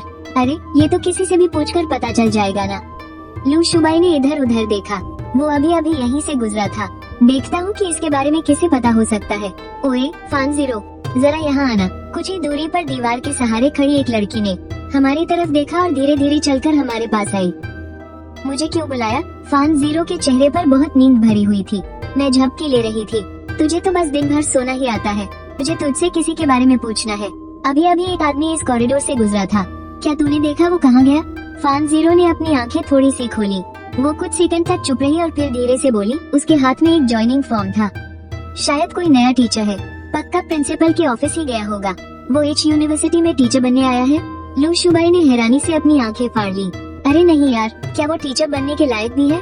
विदेश से पढ़ाई करके लौटा है, वो लायक क्यों नहीं होगा? मेरे चेहरे पर साफ नफरत दिख रही थी। अरे विदेश के जिस कॉलेज में वो गया था ना, वहाँ पैसों के दम पर किसी को भी एडमिशन मिल जाता है। पता नहीं तब कितने पैसे बहाए होंगे, और अब वो वापस देश लौटकर टीचर बन गया है। खुद को बहुत बड़ी चीज समझता है ना। लू शुबाई जितना बोल रहा था उसे उतनी ही चिढ़ मच रही थी। इतना बोलकर वो लंबे कदम भरते हुए सीढ़ियों की तरफ मुड़ गया। ये देखकर साफ लग रहा था कि वो उससे पंगा लेने जा रहा है। मैंने जल्दी से हाथ बढ़ाकर उसे रोक लिया। तो इतनी जल्दबाजी मत कर। अगर हम उसके पास नहीं भी गए ना, तो भी वो आज नहीं तो कल हमें ढूंढते हुए आ ही जाएगा। उसने पूरी तरह से उलझन में पीछे मुड़कर मेरी तरफ देखा।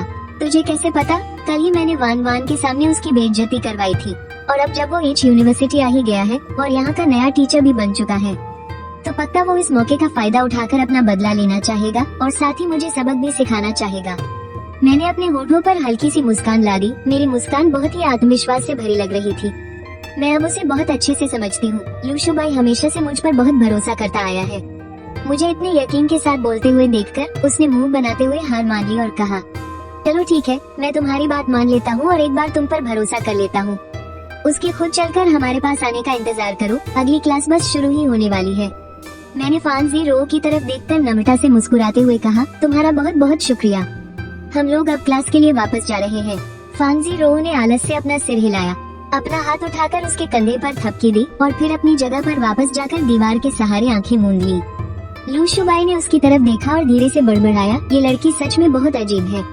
इसे बस दीवार के सहारे सोना ही पसंद है। पता नहीं सच में इसे नींद आती भी है या नहीं। इस तरह से रहना या तो इसकी कोई अजीब सी आदत है जिसे समझना मुश्किल है, या फिर इसके पीछे इसका कोई खास मकसद है। मैंने अपनी नजरें झुकाई और उसकी तरफ देखा। मेरे चेहरे पर एक गहरे राज वाली मुस्कान थी। लू शुबाई, क्या आप तुम्हें किसी से प्यार व्यार नहीं कर लेना चाहिए? फांजी रोज सच में एक बहुत ही अलग स्वभाव वाली लड़की है। वो स्कूल में हमेशा अकेली ही रहती है। शुरू में मुझे बहुत हैरानी होती थी कि इतनी चुपचाप रहने वाली लड़की इसे इतने अच्छे से कैसे जानती है। बाद में सुना कि वो फान ग्रुप के चेयरमैन यानी फान मिंग की नाजायज बेटी है। फान मिंग का एक बहुत ही भयंकर कार एक्सीडेंट हुआ था जिसमें उसकी पत्नी और बेटी भी गाड़ी में मौजूद थी। आखिरकार बस उसकी ही जान बच पाई और होश में आते ही उसने तुरंत उसे अपने बिस्तर के पास बुलवाया। इसका क्या मतलब था ये तो साफ तौर पर समझा जा सकता है। और बस उसी समय से उसने लू शुबाई के पीछे पागलों की तरह पढ़ना शुरू कर दिया, और वो भी पूरी शिद्दत के साथ। इसीलिए मैंने अभी अभी ये बात कही थी, तुम ऐसी बिना सिर पैर की बातें क्यों कर रहे हो? उसने मुझे अजीब नजरों से देखते हुए कहा, और मैं तुम्हें पहले ही बता चुका हूँ, मुझे इन प्यार मोहब्बत के पचड़ों में नहीं पड़ना। मुझे जिंदगी भर अकेले ही खुशी से जीना है। अगर कोई ऐसा हो जो तुम्हें जिंदगी भर प्यार करे तो पक्का अकेले रहने से ज्यादा मजा आएगा, है ना? मैंने हंसते हुए उसकी बात काटी तो उसने भी ना में अपना सिर हिला दिया। मुझे नहीं लगता कि कोई रिश्ता इतना लंबा टिकता है।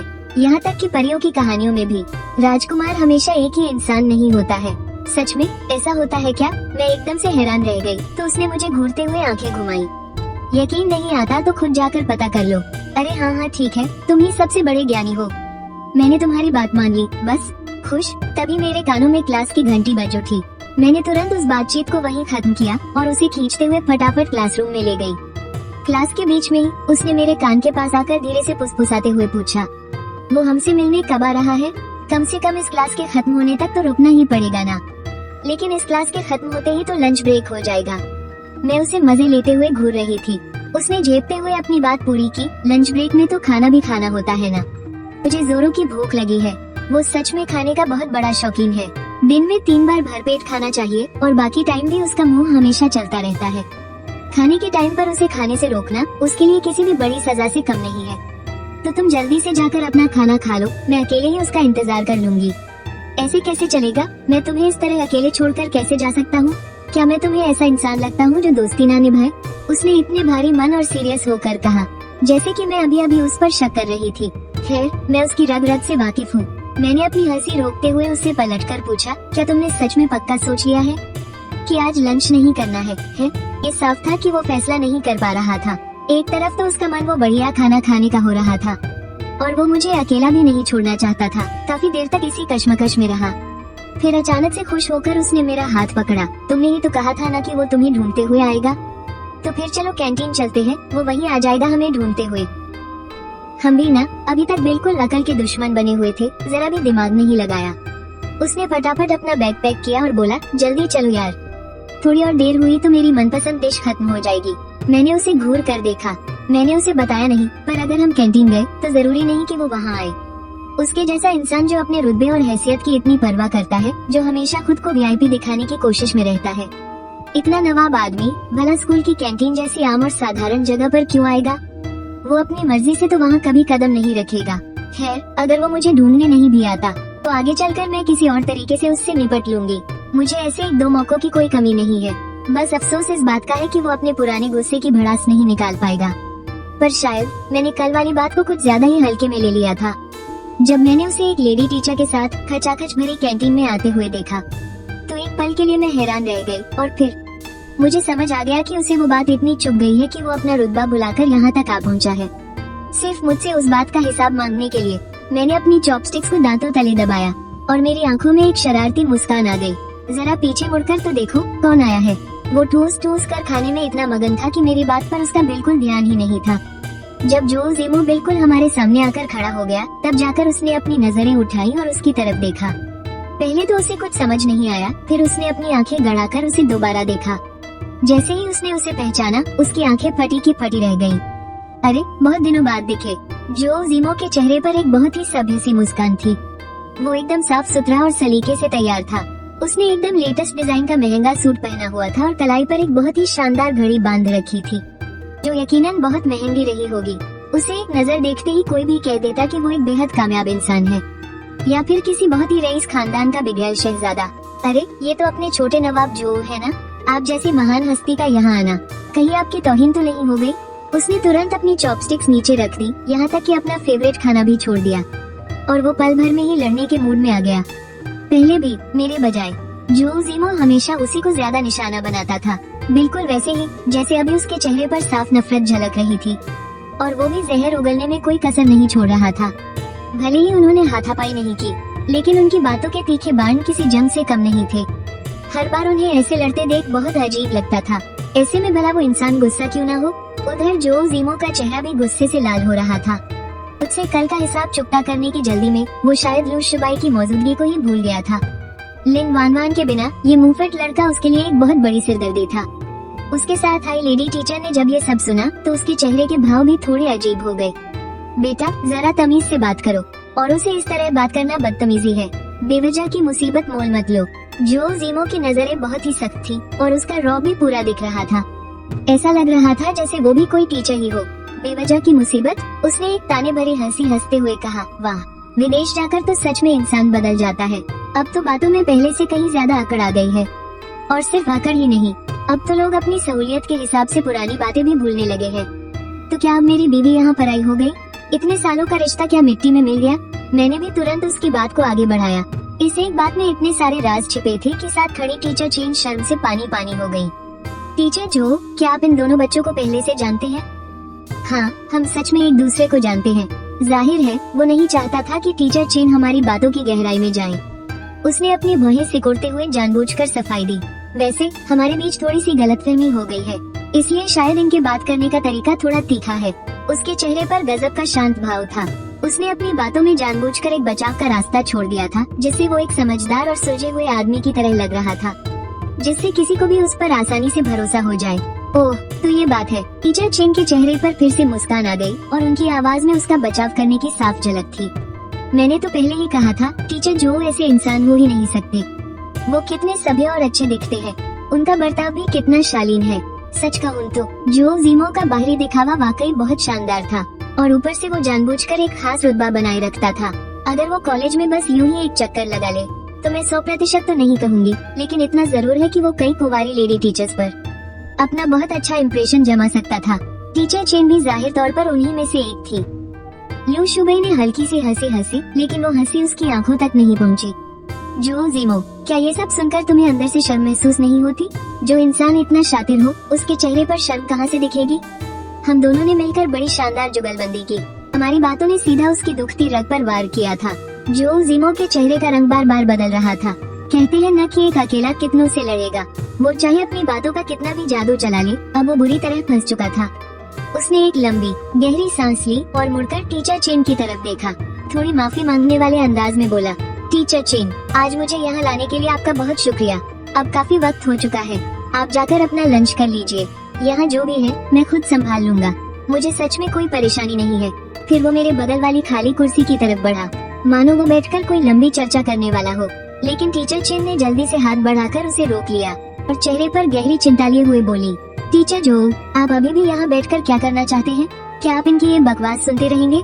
उन्होंने मुझे और लू शुबई को गुस्से भरी नजरों से देखा।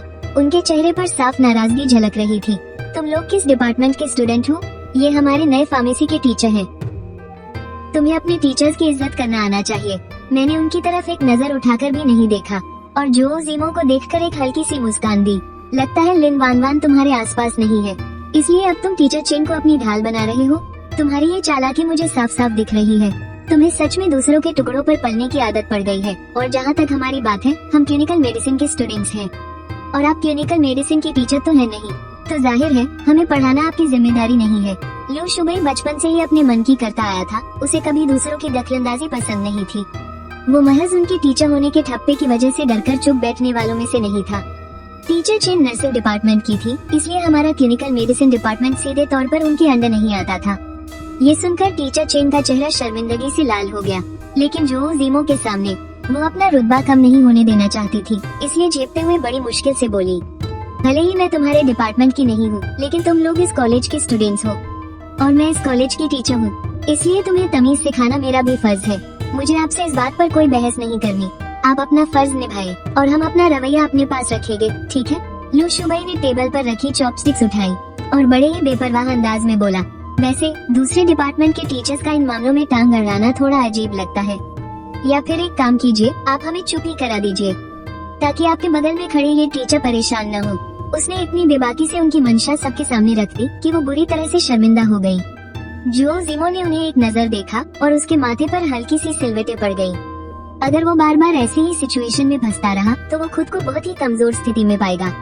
वो खुद बाजी नहीं पलट सकता, सिर्फ लिन वानवान ही उसे इतना रुतबा दे सकती है ताकि लोग उसे अहमियत दे, इसलिए उसे हर हाल में ये रिश्ते बनाकर रखने होंगे। मैं तो बिल्कुल भी आसानी से हार नहीं मानने वाला। चेन मैडम भी अब हमें कुछ और नहीं कह पा रही थी। उन्हें डर था कि कहीं हम कुछ ऐसा न कह दें जिससे उनकी और बेइज्जती हो जाए और जो सर के लिए मुश्किलें और बढ़ जाएं। उन्होंने जो ज़िमो को प्यार से समझाते हुए कहा, जो सर, ये बच्चे अभी जवान हैं और खून गर्म है, आप इनकी बातों पर ध्यान मत दीजिए। खासकर आपके जैसे नए टीचर को बच्चों से बहस करने की कोई जरूरत नहीं है। ये भला कैसे टीचर है? मैंने एक गहरी और तंज भरी मुस्कान के साथ कहा, क्या ये किसी सिफारिश से आए हैं या कोई और जुगाड़ लगाया है? मैंने तुम्हें चेतावनी दी थी, अपनी जबान संभाल कर बात करो। जो ज़िमो अब सच में गंभीर हो गए थे, उनकी आवाज एकदम सख्त हो गई थी। जैसा कि चेन मैडम ने कहा, आखिरकार मैं स्कूल का टीचर हूँ, तुम्हें कम से कम मेरी इज्जत करनी चाहिए। मैंने बेपरवाही से अपने कंधे उचका दिए। मेरे चेहरे पर अभी भी एक हल्की मुस्कान थी। अरे, मैंने तो बस अपनी उत्सुकता मिटाने के लिए पूछा था। मैंने ये तो नहीं कहा कि आप वैसे ही हैं। आपको इतना घबराने की कोई जरूरत नहीं है। वो भला क्यों नहीं घबराएंगे? अगर वो ऐसा दिखावा करे कि उन्हें कोई फर्क नहीं पड़ता, तो लोग कैसे मानेंगे कि उनमें सच में कोई काबिलियत है? लू शुबई ने अपने दोनों हाथों पर ठुड्डी रखी और चेन मैडम को देखने लगा। चेन मैडम, आपको क्या लगता है, सही कहा ना मैंने? तुम लोगों से तो बात करना ही बेकार है। तुम अपने टीचर से बिल्कुल भी तमीज से पेश नहीं आ रहे हो। मुझे तो समझ ही नहीं आ रहा कि इतने बदतमीज बच्चे आखिर मेडिकल यूनिवर्सिटी में पास कैसे हो गए। लोगों ने तो स्कूल की नाक कटवा दी। लू शुबई ने मुड़कर मेरी तरफ देखा। म्याऊं, उसने मजाकिया अंदाज में एक बिल्ली की आवाज निकाली। मैं तुरंत उसका मतलब समझ गया। हम दोनों एक साथ धीरे धीरे हंसने लगे। क्या ये साफ साफ उनका बचाव करना नहीं है? मानना पड़ेगा, जो ज़िमो में सच में लोगों को अपनी तरफ खींचने का जादू है। वो जहाँ भी जाते हैं, लोग उन पर फिदा हो जाते हैं, यहाँ तक कि उनका बचाव करने के लिए किसी भी हद तक चले जाते हैं। पर देखा जाए तो इसमें कोई हैरानी की बात नहीं है। आखिरकार वो देखने में इतने शानदार जो है, जिनका कोई काला अतीत होता है ना, वो राज जानने वालों के सामने उसे छिपाने की पूरी कोशिश करते हैं। अगर सिर्फ मैं अकेला होता तो अलग बात थी, पर मेरे साथ मुंहफट लू शुबई भी है। अब वो चाहे जितनी भी सफाई दे दे, सब झूठा ही लगेगा। मैं तो बस हमारे बीच की गलतफहमी दूर करना चाहता था ताकि आगे हम अच्छे से रहें। लेकिन चूंकि तुम लोग सीधे मुंह बात ही नहीं करना चाहते, तो मेरे पास भी कहने के लिए कुछ नहीं है। मुझे जो कहना था वो मैंने कह दिया। उम्मीद है आगे से तुम लोग थोड़ी समझदारी दिखाओगे। जो ज़िमो ने अपनी जगह से उठते हुए ठंडी आवाज में कहा। जो सर, आपको बेवजह इतनी परेशानी उठानी पड़ी। चेन मैडम के चेहरे पर इतनी चिंता देखकर उसे ये सब बहुत अजीब और फालतू लग रहा था, इसलिए उसने बिना किसी झिझक के सीधा कह डाला, चेन मैडम, आपके सामने जो ये सीधे साधे और शरीफ से टीचर खड़े हैं ना, इनका अतीत कुछ ज्यादा ही रंगीन है। इनके ये महंगे कपड़े देखिए, एक आम आदमी तो इनकी कीमत सोच भी नहीं सकता, और इनकी कलाई पर बंधी ये घड़ी तो और भी नायाब है। मैं आपको इसका ब्रांड बताता हूँ, आप घर जाकर खुद इसके बारे में सर्च कर लीजिएगा, सब समझ आ जाएगा। क्या आपको अभी लगता है कि हम बिना बात के तमाशा कर रहे हैं? हम तो बस सच सामने ला रहे हैं। मैंने अपनी शांत मुस्कान के साथ उसकी बात पूरी की। चेन मैडम के चेहरे का रंग तुरंत उड़ गया। हमने सारी बात एकदम शीशे की तरह साफ कर दी थी। अगर वो अभी उनका ही पक्ष लेती, तो या तो वो बहुत भोली थी या फिर उनके दिखावे के जाल में फंस चुकी थी। उन्हें सच में अपनी आंखें खोलने की जरूरत थी। आखिरकार चेन मैडम उन्हें अभी जानती ही कितना थी। बस वो उन पर अच्छा प्रभाव छोड़ने में कामयाब रहे थे। असल में वो उनके बारे में कुछ गहराई से नहीं जानती थी, इसलिए उन्होंने जो ज़िमो की तरफ एक गहरी नजर डाली और बिना कुछ कहे वहाँ से मुड़कर चली गयी। जो ज़िमो का चेहरा थोड़ा फीका पड़ गया और वो वहीं खड़े होकर कुछ देर खामोश रहा। जो सर, मुझे पता है कि आप मुझसे कल के बारे में बात करना चाहते हैं, अपनी सफाई देना चाहते हैं, लेकिन आपको कम से कम जगह का तो ख्याल रखना चाहिए था। आने से पहले देखा भी नहीं कि यहाँ कौन है। आखिर वो अच्छे अच्छों की अकड़ निकालने में माहिर है। मैंने मुस्कुराते हुए मजाक उड़ाया। जाहिर सी बात है, मैं भी अब आसानी से पीछे नहीं हटने वाला। बस ये बात अभी तक उनके गले नहीं उतरी है। मुझे छिपने की कोई जरूरत नहीं है। तुम कह रहे हो कि वो अकड़ निकालने में माहिर है, तुम्हें नहीं लगता कि तुम कुछ ज्यादा ही बोल रहे हो? जो ज़िमो ने अपने गुस्से को दबाते हुए कहा। मुझे कुछ साबित करने की जरूरत नहीं है। अब से मैं एच यूनिवर्सिटी में काम करने वाला हूँ, तो कैंपस में कभी कभार आमना सामना तो होगा ही। बस लगा कि एक बार दुआ सलाम कर लेना चाहिए। तुम आखिर कौन से सब्जेक्ट के टीचर हो? मुझे सच में थोड़ी हैरानी हो रही है। जरा बताना, क्या तुमने विदेश में मेडिकल की पढ़ाई की थी? उसके चेहरे पर साफ शक दिख रहा था और वो नजरों से घूरते हुए जवाब का इंतजार करने लगा। जो जीमो के चेहरे के भाव हल्के से बदले। फिर मैंने खुद को संभाला और एकदम शांत आवाज में कहा, मेरे पास फार्मासिस्ट का सर्टिफिकेट है, मैं फार्मेसी का टीचर बन सकता हूँ। उसने लू शुबई की बात का सीधा जवाब नहीं दिया। लू शुबई को सच में उस पर हैरानी हुई। गलती उसकी थी और उसमें कोई दम भी नहीं था, फिर भी वो इतने आराम से खड़ा था। तुम्हें नहीं लगता कि इस तरह बहाने बनाना किसी जोकर की तरह लग रहा है? मैंने पलकें झुकाकर अपनी घड़ी देखी। अगर मैं तुम्हारी जगह होता तो अपनी थोड़ी सी इज्जत बचाने के लिए कब का निकल गया होता, न कि लंच खत्म होने का इंतजार करता।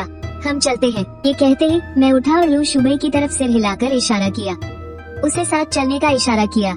हम दोनों कंधे से कंधा मिलाकर चल दिए और जो जीमो के सामने से लंबे कदम बढ़ाते हुए निकल गए।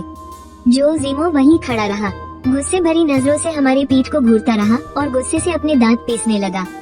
पहले मैं उसके सामने डरपोक था और उससे उलझने की बिल्कुल भी हिम्मत नहीं करता था। 5 सालों में बहुत कुछ हो सकता है और इंसान पूरी तरह से बदल भी सकता है। मेरे इस तरह बदलने से उसे कोई हैरानी नहीं थी, लेकिन वो इस बात को तुरंत हजम भी नहीं कर पा रहा था। जो लड़का पहले उसके मूड के हिसाब से चलता था, वो अचानक उसे ही तेवर दिखाने लगा था। खासकर मेरी ताने मारने वाली नजरों को देखकर वो बिल्कुल भी शांत नहीं रह सका। वो नहीं चाहता था कि मुझे इस बात का एहसास हो कि मैं पूरी शान से सिर उठाकर और बेफिक्र होकर जी सकता हूँ, बिल्कुल लू शुबई की तरह। जो जीमो ने अपनी आंखें कसकर बंद की और फिर तेजी से कैंटीन से बाहर निकल गया। लू शुबई और मेरी भड़ास निकल चुकी थी, इसलिए मन बहुत ही हल्का और खुश था। दोपहर की क्लास खत्म होने के बाद मैंने एक बार फिर लू शुबई का साथ चलने का ऑफर ठुकरा दिया और सीधा अस्पताल चला गया। लिन वान वान पहले काम की दीवानी हुआ करती थी। हर दिन मुश्किल से ही बिस्तर पर लेटती थी, लेकिन अब उसे पूरा दिन बिस्तर पर ही पड़े रहना पड़ता था। उसकी तकलीफ का अंदाजा आसानी से लगाया जा सकता था। मेरा मूड काफी अच्छा था और मैं चेहरे पर बड़ी सी मुस्कान लिए वार्ड में घुसा। ये उखड़े हुए चेहरे वाली लिन वान वान से बिल्कुल अलग था, एकदम अलग ही नजारा था। ये इतना सड़ा हुआ मुंह किसे दिखा रही हो? मुझे तो बिल्कुल मत दिखाना, वरना मैं अभी यहाँ से चला जाऊंगा, मैंने मन ही मन सोचा। लिन वान वान, जो मुझे अपने नखरे दिखाना चाहती थी, उसने एक गहरी सांस ली और बड़ी मुश्किल से अपनी आवाज को नरम करते हुए पूछा, क्लास खत्म हो गई? मैंने बिना कोई भाव दिखाए हाँ में सिर हिलाया। ये कैसी बकवास है? अगर क्लास खत्म नहीं होती तो क्या मैं यहाँ आता? लगता है इसके दिमाग पर सच में गहरी चोट लगी है। लिन वान वान कुछ सेकंड के लिए चुप रही। उसे लगा जैसे अस्पताल के बिस्तर पर पड़े पड़े वो बेवकूफ हो गई है। वो थोड़ी चिढ़ गई थी। वो अपना गुस्सा निकालना चाहती थी, लेकिन मुझ पर भड़क भी नहीं सकती थी, वरना अगर मैं गुस्से में आकर चला गया तो उसे फिर से उसी चिड़चिड़े केयरटेकर को झेलना पड़ेगा। इसलिए उसे अपना गुस्सा पीकर रहना पड़ा। रात के खाने में क्या खाओगी? मेरे ये पूछते ही मुझे कुछ याद आया और मैंने तुरंत अपनी बात आगे बढ़ाई। अरे मैं तो भूल ही गया, तुम तो अभी सिर्फ खिचड़ी ही खा सकती हो। लिन वान वान का चेहरा और भी उतर गया। लगातार कई दिनों से सिर्फ सूप और पानी जैसी चीजें पी पी कर कोई भी इंसान पागल हो जाएगा। लिन वान वान के मुंह का स्वाद एकदम फीका पड़ चुका था। तुम्हारी माँ ले आएंगी ना?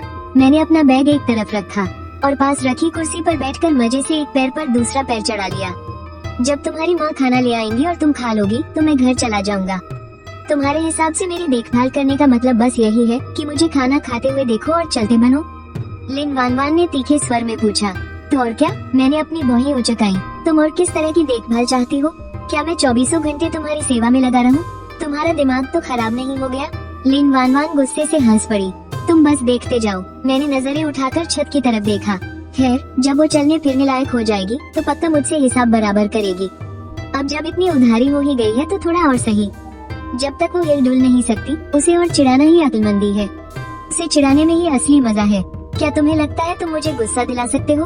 उस औरत का सवाल मेरे मन की बात से हुबहू मेल खा रहा था। मैं अंदर से एकदम सहम गया। मैंने चौकन्नी नजरों से उसे देखा। कहीं उसे पता तो नहीं चल गया कि मैं क्या सोच रहा हूँ? नहीं, ये नामुमकिन है। पक्का ये सिर्फ एक इत्तेफाक होगा। लेकिन ये औरत सच में बहुत खतरनाक है। इसके सामने कोई सीधा सादा इंसान जैसे खुली किताब बन जाता है। मुझे नहीं लगता कि मैं तुम्हें गुस्सा दिला पाऊंगा। मैंने अपने दोनों हाथ सीने पर बांध लिए और चुपचाप सामने बैठी औरत को देखने लगा। मेरे अंदर अभी उतना हुनर नहीं आया। तुम्हारा एक्सीडेंट बहुत जल्दी हो गया। अगर 2 साल और मिलते तो शायद मैं कामयाब हो जाता। लिन वान वान व्यंग्य से हंस पड़ी। पहले तो कभी नहीं लगा कि तुम्हारी जबान इतनी तेज चलती है। पहले मेरे दिमाग की बत्ती जली नहीं थी। मैं बिल्कुल गधों की तरह था। अब अक्ल आ गई है तो काफी चतुर लगने लगा हूँ। मैंने तंज कसते हुए कहा, मेरी ये जबान बिल्कुल चूहिलान पर गई है। मुझसे बातों में जीतना बहुत मुश्किल है, चाहे वो जो जिमो हो या लिन वान वान, कोई भी मेरे आगे नहीं टिक सकता। इसके बाद हम दोनों में से किसी ने कुछ नहीं कहा। पूरे कमरे में मुर्दा शांति छा गई। फिर वेन शियुजेन के आने से वो खामोशी टूटी। माँ को पता है कि तुम्हें खिचड़ी बेस्वाद लगती है, इसलिए आज मैंने तुम्हारी खिचड़ी में थोड़ा चिकन डाल दिया है। तुम थोड़ा ज्यादा खा लेना, ठीक है? रोज की तरह मुझे देखते ही ताने मारने के बजाय आज वेन शियुजेन ने मुझे ऐसे अनदेखा किया जैसे मैं वहाँ हूँ ही नहीं। जब तक उसने खिचड़ी को कटोरी में नहीं निकाला और उसे अपने हाथों में नहीं लिया, तब तक उसने मेरी तरफ नहीं देखा। फिर मुझे घूरते हुए बोली, कुछ लोगों की बातें तो बड़ी मीठी होती हैं। बड़े बड़े वादे करते हैं कि ये करेंगे वो करेंगे, लेकिन जब असल में कुछ करने की बारी आती है ना, तो उनके बस का कुछ नहीं होता। उसके इतना कहते ही उसने ताना मारते हुए एक खोखली हंसी हंसी। उसे देखकर मैं भी हंसने लगा। बस मेरी हंसी थोड़ी बेवकूफों वाली थी। ये यहाँ किस पर ताने कस रही है? जब तक मैं नासमझ बनने का नाटक करूँगा, तब तक तुम्हारा निशाना मैं नहीं हूँ, इसलिए मैं तुम्हारी बातों का कोई जवाब ही नहीं दूंगा। अब देखती रहो तुम्हें अंदर ही अंदर कैसी जलन होती है। बिस्तर पर लेटी लिन वान वान ने मुझे तिरछी नजर से देखा। उसकी आंखों में एक हल्की सी मुस्कान छिपी थी। मुझे बस बेवकूफों की तरह मुस्कुराता और चुप देखकर वेन शियुजेन गुस्से से झुंझला उठी। तुम्हारी बेटी का एक्सीडेंट हुआ है तो क्या ये कोई छोटी बात है? क्या तुम बार बार एक्सीडेंट शब्द रटना बंद नहीं कर सकते? वेन शियुजेन ने गुस्से से चिल्लाते हुए कहा। उसकी प्यारी बेटी को इतनी तकलीफ जो उठानी पड़ी थी, उसे देखकर उसकी जान निकल रही थी। वो ये दो शब्द बिल्कुल नहीं सुन सकती थी। मैंने अपने होठों पर जिप लगाने का नाटक किया, जिससे वो और भी ज्यादा भड़क गई। वेन शियुजेन ने कुछ गहरी सांसें ली और किसी तरह अपने अंदर उबलते गुस्से को शांत किया। उसने मेरा हाथ पकड़ा और मेरे हाथ में कटोरी थमाते हुए बोली, मेरी बेटी का अच्छे से ख्याल रखना। ये तुमने ही कहा था कि तुम उसके डिस्चार्ज होने तक उसकी देखभाल करोगे, और आज रात तुम घर भी नहीं जाओगे। मैंने नजरें झुकाकर अपने हाथ में पकड़ी कटोरी को देखा। मेरी आंखों में एक चालाकी भरी चमक आ गई। लेकिन मुझे तो कॉलेज जाना है। वेन शियुजेन का चेहरा बदल गया। क्या तुमने पढ़ाई नहीं छोड़ दी थी? क्या आपने ही मुझे तलाक लेने के लिए मजबूर नहीं किया था? अब तलाक के बाद अगर मैं वापस कॉलेज न जाऊं तो और क्या करूं? शुक्र है कि मेरे ग्रेड्स बहुत अच्छे थे और मेरे प्रोफेसर मुझ जैसे टैलेंट को खोना नहीं चाहते थे। उन्होंने मेरी ड्रॉप आउट एप्लीकेशन आगे सबमिट ही नहीं की, तभी तो मैं वापस जाकर अपनी पढ़ाई पूरी कर सकता हूँ, वरना किसी ने तो मेरी पूरी जिंदगी ही बर्बाद कर दी थी। लिन वान वान को दूसरों का उसकी जिंदगी में दखल देना सख्त नापसंद था। उसे बड़ों का उसके रिश्ते और शादी में टांग अड़ाना बिल्कुल पसंद नहीं था। मेरे ऐसा कहने का मकसद लिन वान वान को वेन शियुजेन के खिलाफ भड़काना था। साथ ही बातों बातों में मैंने अपनी खूब तारीफ भी कर ली और ताने मारते हुए अपना बदला भी ले लिया। और बिल्कुल वैसा ही हुआ। लिन वान वान का चेहरा तुरंत ही गुस्से से तंग गया। उसने वेन शियुजेन को बड़ी तीखी नजरों से देखा। वेन शियुजेन घबरा गई और उसने अपनी नजरें चुरा ली। फिर उसने अकड़ते हुए जवाब दिया, मैंने नहीं कहा था तुम दोनों को तलाक लेने के लिए। इसने खुद ही सबसे पहले तलाक की बात छेड़ी थी। उसके इतना कहते ही वो गुस्से से मुझे घूरने लगी। तू कैसे इतना सफेद झूठ बोल सकता है? मैंने लापरवाही से अपने कंधे उचकाए और एक हल्की सी मुस्कान के साथ बड़े आराम से कहा, शायद मुझे ही कुछ गलत याद रह गया होगा। हालांकि मुझे कुछ भी गलत याद नहीं था। मैंने साफ तौर पर जानबूझकर ऐसा कहा था। खैर, हालात चाहे जैसे भी हो, यह वेन शियुजेन को अपनी इज्जत बचाने का एक मौका देना भी था। हालांकि वेन शियुजेन अंदर ही अंदर बहुत चिड़ी हुई थी, लेकिन उसके चेहरे के भाव थोड़े शांत हो गए। आज रात तुम यहीं रुककर वान वान की देखभाल करोगे। वो अभी हिल डुल नहीं सकती। किसी और के भरोसे उसे छोड़ना मुझे ठीक नहीं लग रहा। वेन शियुजेन ने मेरे हाथ में पकड़ी कटोरी की तरफ इशारा किया। मुझे कुछ काम से जाना है, तुम ये दलिया वान वान को खिला देना। वाह, क्या खूब कहा है। किसी और पर भरोसा नहीं है? अगर इतनी ही फिक्र थी तो खुद क्यों नहीं रुक जाती देखभाल करने के लिए? सच कहूँ तो वो बस मुझे परेशान करना चाहती थी, जानबूझकर मेरी जिंदगी हराम करना चाहती थी। उसे तो सबसे ज्यादा मुझ पर ही भरोसा नहीं करना चाहिए था। क्या पता किसी दिन मेरा मूड खराब हो और मैं तुम्हारी बेटी से अपने सारे पुराने हिसाब बराबर कर लूं। ये सुनकर लिन वान वान के पसीने छूट गए। उसे सच में अब अपनी जान का खतरा महसूस हो रहा था और ये कोई मजाक की बात नहीं थी। मैंने बिना किसी भाव के चम्मच को पकड़ा और मुड़कर लिन वान वान की तरफ देखा। फिक्र मत कीजिए, मैं इसका बहुत अच्छे से ख्याल रखूंगा। मैंने बहुत अच्छे से शब्दों पर जानबूझकर ज्यादा जोर दिया। लिन वान वान की नजरें गहरी हो गई। उसके चेहरे पर एक साफ चेतावनी थी। मैंने तुरंत अपनी नजरें घुमा ली और ऐसा नाटक किया जैसे मैंने कुछ देखा ही न हो। वेन शियुजेन ने जब देखा कि मैं अब और बहस नहीं कर रहा, उसने भी ज्यादा कुछ नहीं कहा। वो मुड़ी, अपना बैग उठाया और वहाँ से चली गई। जाते जाते उसने दरवाजे पर खड़ी शो चियाची से जानबूझकर कहा, अगर ये यहाँ से खिसकने की कोशिश करे तो मुझे बता देना। बढ़िया है। अब तो अगर मैं रुकना न भी चाहूँ तो भी रुकना ही पड़ेगा। अगर मैं अभी चला गया तो ये वेन शियुजेन की इज्जत की धज्जियां उड़ाने जैसा होगा और फिर वो पागल होकर बखेड़ा खड़ा कर देगी। जब वेन शियुजेन काफी दूर चली गई तो मैंने बड़े आराम से लिन वानवान को दलिया खिलाना शुरू किया। इस दौरान हम दोनों में से किसी ने एक शब्द नहीं कहा। अस्पताल के कमरे में एकदम सन्नाटा छाया हुआ था। मैंने देखा कि उसकी नजरें झुकी हुई थी। फिर अचानक उसने नजरें उठाकर मेरे पीछे देखा। मैं हैरानी से पीछे मुड़ा।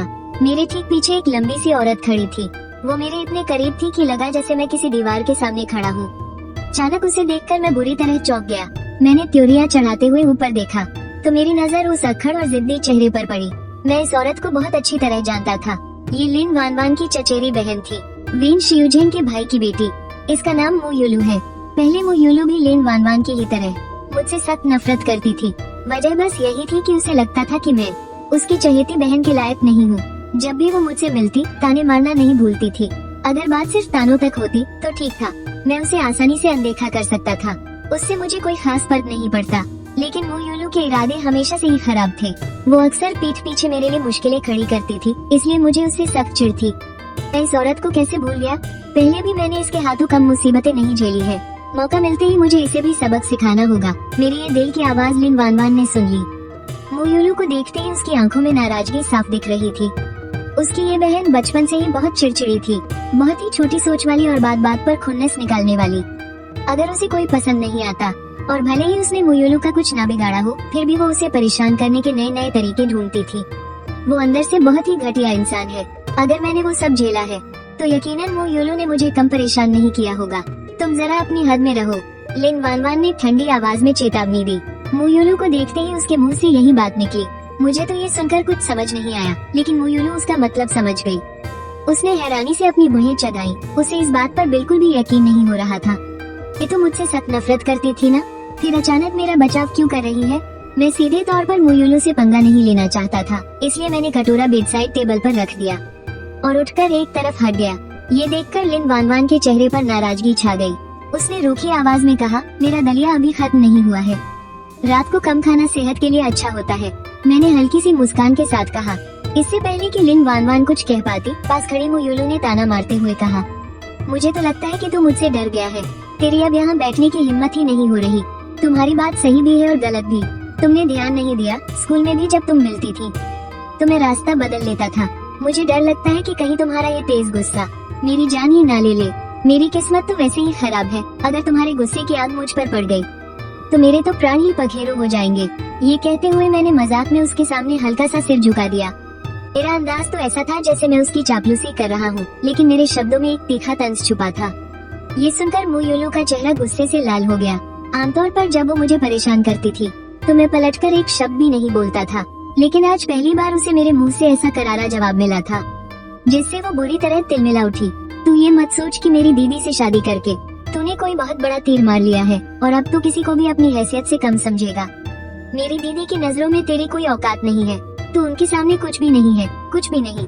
मु युलू हमेशा से ही ऐसा जहर उगलती थी। उसकी ये कड़वी बातें मैंने पहले भी बहुत बार सुनी थी और अब मुझ पर इन सब का कोई असर नहीं होता था। मेरे चेहरे के भाव हल्के से बदले, लेकिन मैंने चेहरे पर वही मुस्कान बनाए रखी। तुम कुछ ज्यादा ही सोच रही हो। मुझे अपनी हैसियत का बहुत अच्छे से अंदाजा है। तुम्हें याद दिलाने की तकलीफ करने की बिल्कुल भी जरूरत नहीं है। मेरी बातें सुनने में तो बहुत मीठी लग रही थी, लेकिन असल में वो सीधे जाकर उसके दिल पर वार कर रही थी। वो गुस्सा निकालना चाहती थी, लेकिन भड़कने से वो बहुत ओछी लगती। मु युलू पूरी तरह से चिढ़ चुकी थी। ऐसे लोगों से निपटने का सबसे अच्छा तरीका यही है कि उन्हें उन्हीं की भाषा में जवाब दिया जाए। अफसोस कि मु युलू को ये बात समझ नहीं आती। मुझे लगता है कि तू कुछ ज्यादा ही चैन से रहने लगा है। मु युलू तेजी से मेरी तरफ झपटी। उसके चेहरे पर बेहद खूंखार भाव थे। आज अगर मैंने तुझे मजा नहीं चखाया तो मेरा नाम बदल देना। मेरा चेहरा बिल्कुल शांत था। मुझे रत्ती भर भी डर नहीं लग रहा था, बल्कि मैं अपनी जगह पर बिना हिले डुले खड़ा रहा। सच में कितनी बेवकूफ बच्ची है। अगर इसके तमाशे की खबर न्यूज में आ गई तो सिर्फ उसके परिवार को ही नहीं बल्कि लिन परिवार को भी भारी बदनामी झेलनी पड़ेगी और इससे कंपनी के शेयर भी गिर जाएंगे। तब न जाने कितना भारी नुकसान होगा। जल्दी हाथ उठाओ ना, इतना समय क्यों लगा रही हो? लिन वानवान का चेहरा पल भर में सख्त हो गया और उसने कड़क आवाज में चिल्लाकर कहा, मु युलू, क्या मैं यहाँ तुझे दिखाई नहीं दे रही? मु युलू के कदम अचानक रुक गए। उसने पीछे मुड़कर थोड़ी रुआसी आवाज में शिकायत की, दीदी ये कितनी घटिया बातें कर रहा है। तुम में से आखिर घटिया बातें कर कौन रहा है? लिन वान वान को ये सब मजेदार भी लग रहा था और सिरदर्द भी। उसने मू यूलू को घूरते हुए सख्त लहजे में कहा, फिर भी तुम किसी पर हाथ नहीं उठा सकती। मैं उसे मारने नहीं जा रही थी। माना कि मुझ मू यूलू का गुस्सा बहुत तेज है, लेकिन मैं अरे गहरे पर ऐसे ही हाथ नहीं उठाती। ओह उसूलों वाली लड़की, मैंने निराशा से अपनी जीभ चटकाते हुए कहा और पूरी तरह से उकसाने वाले भाव के साथ आगे पूछा, तुम्हारा मुझे मारने का कोई इरादा नहीं है? तो फिर इतने गुस्से में भड़कती हुई मेरे पास क्यों आ रही हो? कहीं तुम मेरी मालिश तो नहीं करना चाहती? मू चेन, मू यूलू की आंखें गुस्से से लाल हो गई थी। वो गुस्से से बिल्कुल पागल होने वाली थी। आज तक किसी ने उसे इस कदर नहीं भड़काया था। माना कि हर चीज की एक पहली बार होती है, लेकिन वो कभी नहीं चाहती थी कि वो इंसान मू चेन हो। ऐसा क्यों है कि जो इंसान पहले हमेशा उसके सामने सिर झुकाए रहता था, वो आज न सिर्फ सिर उठाकर बात कर रहा है, बल्कि उसने उसे इतना करारा जवाब भी दिया। मू यूलू जितना इसके बारे में सोचती, उसे उतनी ही ज्यादा घुटन महसूस होती। मैं यही हूँ, मेरा नाम इतनी जोर से चिल्लाने की कोई जरूरत नहीं है। मैंने अपना हाथ बढ़ाकर अपने कान खुजाए, जो देखने में और भी ज्यादा उकसाने वाला लग रहा था। पता नहीं तुम पर किस चीज का भूत सवार है, लेकिन मैं अपनी चचेरी बहन की तरह नहीं हूँ। मुझसे बचकर रहना। मू यूलू ने दांत पीसते हुए चेतावनी दी। क्या तुम मुझे धमकी दे रही हो? मैंने अपनी भौहें चढ़ाई। अरे बाप रे, ऐसा मत करो। मुझे तो सच में बहुत डर लग रहा है, तुम्हारे जैसी चिड़चिड़ी लड़की से। ओहो, शायद मुझे ये शब्द नहीं बोलना चाहिए था, है ना? मुझे सच में बहुत अफसोस है, मेरी जुबान फिसल गई थी। अब तो बहुत महान है, कृपया मेरी बातों को दिल पर मत लीजिएगा। क्या तुम गुस्से से पागल होने वाली हो? अगर तुम में हिम्मत है तो आओ और मुझे मार कर दिखाओ। उसने अपनी पूरी जिंदगी में ऐसा अजीब इंसान नहीं देखा था जो खुद पिटने के लिए मरे जा रहा हो।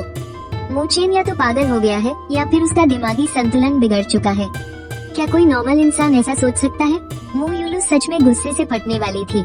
उसकी मुठ्ठियां कई बार कसकर बंद हुई और फिर ढीली पड़ गईं। उसके चेहरे पर साफ लिखा था कि वो उसे बुरी तरह कूटना चाहती है, लेकिन चाहे जो भी हो, उसे ये भी पता था कि वो इस तरह बिना बात के हाथ नहीं उठा सकती, वो भी तब जब लिन वान वान उसके सामने खड़ी हो। इसलिए उसके सीने में उठने वाला ये तूफान और उसके अंदर की यह आग किसी भी तरह से बाहर नहीं निकल पा रही थी। उसकी यह घुटन साफ महसूस की जा सकती थी।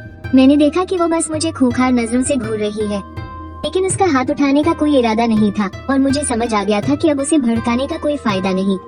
अचानक मेरा सारा मूड खराब हो गया। मैं पलटा और पानी पीने के लिए वाटर डिस्पेंसर की तरफ चल दिया। लगता है अब कोई और तरीका सोचना पड़ेगा। उसे एक कड़ा सबक सिखाना ही होगा ताकि वो दोबारा मुझसे उलझने की हिम्मत न करे। बेहतर होगा कि मुझे देखते ही अपना रास्ता बदल ले।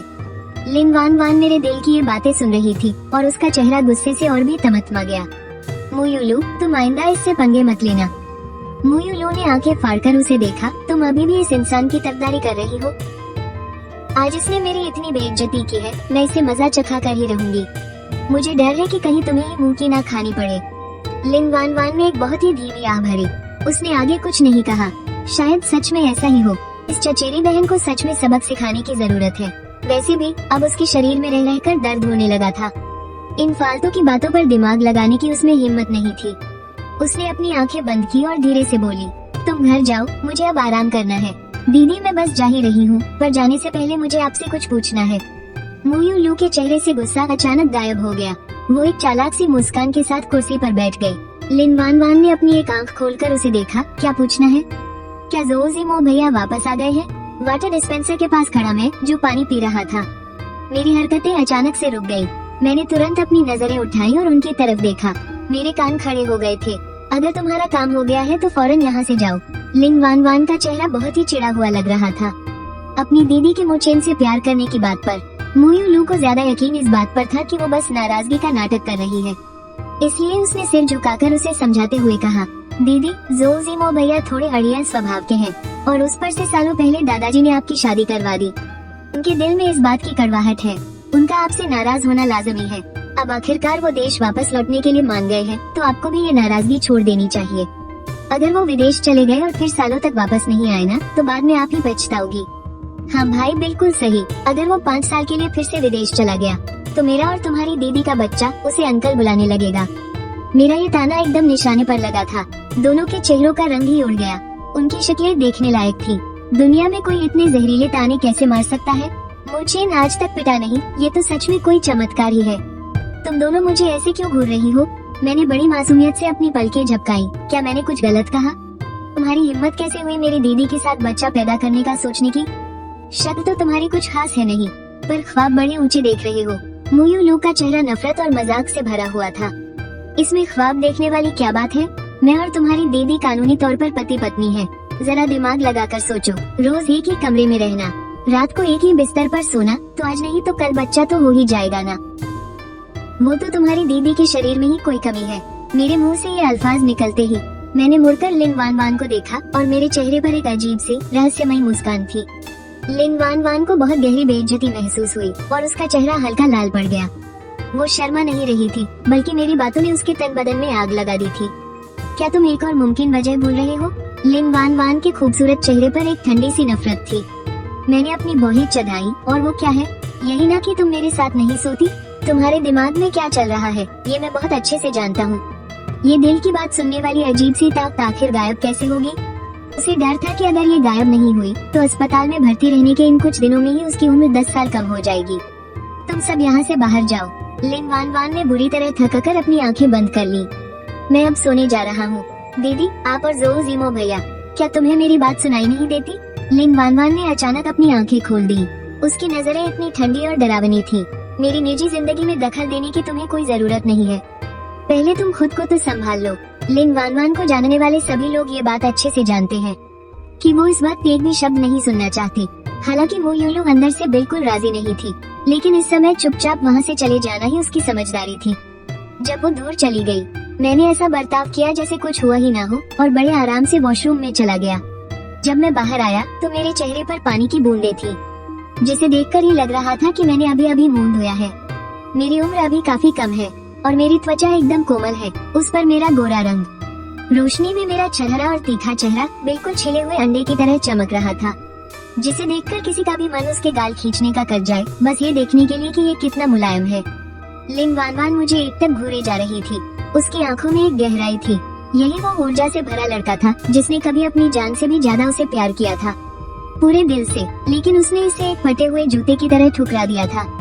वो सोच भी नहीं सकती थी कि अतीत में मुझे उसके कैसे कैसे जुल्म सहने पड़े थे, जिसकी वजह से आधी रात को मेरे दिल की वो दर्द भरी आवाज उसे सुनाई दी थी। लिन वान वान का मन इस वक्त बहुत उलझन में था, लेकिन मेरे दिमाग में ऐसा कुछ नहीं चल रहा था। मैं इस वक्त बस चैन की नींद सोना चाहता था, ताकि कल पूरी ताजगी के साथ क्लास में जा सकूं। बिस्तर पर लेटकर रजाई के अंदर घुसने तक मैंने एक बार भी लिन वान वान की तरफ नहीं देखा, जैसे वो वहाँ हो ही ना। लिन वान वान की आंखों में हल्की सी नाराजगी झलक रही थी। उसने धीरे से खांसा ताकि मेरा ध्यान उसकी तरफ जाए। खैर, मैंने भी उसकी थोड़ी सी इज्जत रख ली और उसकी तरफ मुड़कर देखा। क्या गले में खराश है? लिन वान वान ने 2-3 बार और खांसा। मुझे थोड़ा पानी दे दो। मैं अभी अभी तो लेटा था। सच कहूँ तो मेरा उठने का बिल्कुल भी मन नहीं था, लेकिन मजबूरी थी, उठना ही पड़ा। मैं मुंह बनाता हुआ बड़ी मुश्किल से बिस्तर से उतरा। एक गिलास पानी लेकर जब मैं वापस आया तो मैंने उसे बड़ी बेरुखी से पानी पिलाया। असल में इसे पानी पिलाना नहीं कहते, ये तो जबरदस्ती पानी गले में उतारना था। हक अहक तुम मुँह चेन। मेरी इस जबरदस्ती के आगे लिन वान वान बिल्कुल बेबस हो गई। पानी उसके गले में फंस गया और वो जोर जोर से खांसने लगी। ओह, माफ करना, मुझे बहुत नींद आ रही है ना, तो थोड़ा ध्यान भटक गया था। मेरी इस माफी में रत्ती भर भी सच्चाई नहीं थी। मेरे चेहरे पर साफ लिखा था कि मैंने ये जानबूझकर किया है। तुमने मुझे जानबूझकर परेशान किया ना। अब देखता हूँ आगे से तुम्हारी हिम्मत कैसे होती है। अहक तुम। खैर छोड़ो, मेरे मन की आवाज इस वक्त बहुत ही शैतानी थी। लिन वान वान की आंखों से शोले भड़क रहे थे। वो मुझे डांटने ही वाली थी कि तभी उसकी नजर किसी चीज पर पड़ी और वो एकदम सन रह गई। कुछ सेकंड बाद वो गुस्से में पागल होकर हंसने लगी। मुँह चेन, तुम मेरे मुंह पोंछने वाले तौलिए का क्या कर रहे हो? मैंने दरवाजे के हैंडल पर टंगे उस हल्के नीले तौलिए को देखा और बड़ी लापरवाही से जवाब दिया। पैर पोंछ रहा हूँ। वो मुंह पोंछने के लिए है। पिछले कुछ दिनों से केयरटेकर रोज उसी तौलिए से उसका मुंह पोंछ रही थी। वो उस तौलिए को बहुत अच्छी तरह पहचानती थी। मैंने हैरान होने का बहुत बड़ा नाटक किया। ओह, मुझे तो पता ही नहीं था। पिछले कुछ दिनों से जब मैं यहाँ रह रहा था तब भी मैं इसी से अपने पैर पोंछता था। वही तुमने। मैंने अपनी बात बीच में ही छोड़ दी और अपना मुंह ढंग लिया। मैंने उसे घृणा और तरस भरी नजरों से देखा, पर लिन वान वान ने एक शब्द नहीं कहा। वो बस अपनी सर्द निगाहों से मुझे घूरती रही। पता नहीं कितना वक्त बीत गया। उसके होठों पर धीरे से एक अजीब सी मुस्कान तैर गई और वो एक रहस्यमयी सी हंसी हंसने लगी। मुझे शक हुआ कि कहीं वो गुस्से से पागल तो नहीं हो गई। अगर सच में मेरे कारण उसका दिमाग खिसक गया और वो बिस्तर से उठकर मुझे पीटने लगी तो गड़बड़ हो जाएगी। शायद मुझे थोड़ा संभल कर रहना चाहिए। अरे, मैं तो बस मजाक कर रहा था। मेरी बातों को दिल पर मत लो। लेकिन लिन वानवान ने मेरी बकवास पर रत्ती भर भी यकीन नहीं किया। उसका चेहरा गुस्से से तमतमा गया और वो जोर से चिल्लाई, शू चाची। मेरे चेहरे का रंग उड़ गया। मुझे अंदर ही अंदर कुछ बहुत बुरा होने का एहसास होने लगा। इस औरत के इरादे पक्का नेक नहीं है। शू चाची जो इतनी देर से दरवाजे के बाहर खड़ी थी, आवाज सुनते ही दरवाजा धकेलकर अंदर आ गई। उसकी निगाहें मेरे चेहरे पर से होकर गुजरी और उसकी आंखों में एक हल्की सी मुस्कान चमक उठी। मिस लिन, शू चाची ने अस्पताल के बिस्तर के पास आकर थोड़ा झुकते हुए कहा, जी मेरे लिए क्या हुक्म है? आज से तुम्हारे पीछे खड़े इस आदमी पर नजर रखो। इसे अस्पताल से एक कदम भी बाहर मत जाने देना। ये सुनते ही मेरा पारा 7वें आसमान पर पहुंच गया और मैंने कड़क आवाज में पूछा, तुम्हारी हिम्मत कैसे हुई मेरी आजादी छीनने की? इसलिए क्योंकि मैं तुम्हारी कानूनी पत्नी हूँ। लिन वानवान ने एक ठंडी आह भरते हुए ताना मारा, और अगर मैं नहीं भी होती और मैं तुम्हें अस्पताल से जाने नहीं देना चाहती तो तुम मेरा क्या बिगाड़ लोगे? मैं गुस्से से इस कदर भर गया कि मेरे मुंह से आवाज ही नहीं निकली। अपनी ताकत का ढौंस जमाना बहुत घटिया बात है। औकात नहीं है ना बराबरी करने की। ये पहली बार था जब उसने मुझे इस तरह निशब्द देखा था। इससे उसका मिजाज अचानक काफी अच्छा हो गया। जब तुम शरीफों की तरह रहना सीख जाओगे तभी मैं तुम्हें जाने दूंगी, वरना मेरे अस्पताल से छुट्टी मिलने तक का इंतजार करो, फिर हम दोनों साथ ही चलेंगे। मैंने अपनी आंखें सिकुड़ते हुए लिन वानवान की तरफ देखा। मैं कितना अंधा था जो उस वक्त इस पर लट्टू हो गया था। क्या सच में सिर्फ इसकी खूबसूरती की वजह से? पुनर्जन्म से पहले तो मुझे ऐसा नहीं लगता था, लेकिन अब लगता है कि 100% यही सच है, क्योंकि जब मैंने प्यार का चश्मा उतार कर देखा तो पता चला कि इसके सुंदर चेहरे के अलावा इसमें कोई और खूबी है ही नहीं। मेरी दिल की ये बातें सुनकर लिन वानवान की आंखों में एक उदासी छा गई। वो जानती थी कि मैं अब उससे कितनी नफरत करता हूँ और इस तरह जबरदस्ती करने से मेरी नफरत और भी बढ़ेगी। लेकिन मैं हमेशा एक कांटेदार साही की तरह रहा हूँ, जो अपने कमजोर दिल को मजबूती से छिपाए रखता है। जो भी छुएगा उसे कांटे ही चुभेंगे। मेरे अंदर कूट कूट कर आक्रामकता भरी है। वो प्यार से मनाने के पैतरे आजमा चुकी थी, पर मैं उससे सीधे मुंह बात ही नहीं करना चाहता था। इसलिए अब उसके पास इस घटिया तरीके के अलावा कोई चारा नहीं बचा था। पहले मुझे अपने पास कैद करके रखना ताकि मैं यहाँ वहाँ न भाग सकूं, और फिर धीरे धीरे मुझे अपने जाल में फंसाना। उसे लगता था कि देर सबेर मेरा गुस्सा शांत हो जाएगा और मैं उससे बात करूंगा। ठीक है, तुम महान हो, अब मैं कर भी क्या सकता हूँ? मैं हार मानकर वापस बिस्तर पर बैठ गया और बस निचला होकर देखने लगा। तो ठीक है, मैं स्कूल नहीं जाऊंगा। अपना पूरा ध्यान यही तुम्हारी देखभाल करने में लगाऊंगा। मैंने लिन वानवान की तरफ देखा, अपना सिर टेढ़ा किया और मुस्कुराते हुए आगे कहा, वादा करता हूँ कि तुम्हारी ऐसी खातिरदारी करूंगा कि अस्पताल से निकलते वक्त लगेगा ही नहीं कि तुम्हारा कोई एक्सीडेंट हुआ था। ये सरासर एक ताना था और ऐसा हो ही नहीं सकता कि लिन वानवान को ये समझ न आया हो। लेकिन उसके चेहरे के भाव बिल्कुल नहीं बदले। उसने बस शांति से सिर हिलाते हुए जवाब दिया, ठीक है, उम्मीद है तुम अपनी इस बात पर कायम रहोगे। इस वक्त मेरे दिमाग में कुछ भी नहीं चल रहा था और लिन वानवान भी मेरे दिल की बात नहीं समझ पा रही थी, इसलिए उसने आगे कुछ नहीं कहा और मैं वापस जाकर अपने बिस्तर पर लेट गया। करवट लेकर दीवार को घूरते हुए मैंने खामोशी से दांत पीसे। कमीनी औरत, मुझे कैद करके रखा है ना? अब तू बस देखती जा। अस्पताल से छुट्टी मिलने तक तेरा जीना हराम कर दूंगा। पिछली बार तूने मुझे फंसाकर मेरी जान खतरे में डाली थी। इस बार चाहे कुछ भी हो जाए, मैं तेरी कठपुतली नहीं बनूंगा। उधर मेरे दिल की बातें सुन रही लिन वानवान ने त्योरियां चढ़ाई। एक बार कैद किया और जान ले ली। आखिर इसे कैद कहाँ किया गया था? लिन वानवान इसी उलझन में आगे सुनती रही, लेकिन उसे कोई काम की बात पता नहीं चली। उसने सिर झुकाकर दूसरे बिस्तर की तरफ देखा तो पाया कि मैं न जाने कब उसकी तरफ पलट चुका था। मेरा चेहरा उसी की तरफ था, आंखें बंद थी और मैं गहरी नींद में जाने ही वाला था। गुस्से में उसने अपने दांत जोर से भींचे। वो सोच रही थी कि मेरे साथ पहले आखिर क्या हुआ था। सोचते सोचते उसका सिर दर्द करने लगा और मैं सीधा सो गया।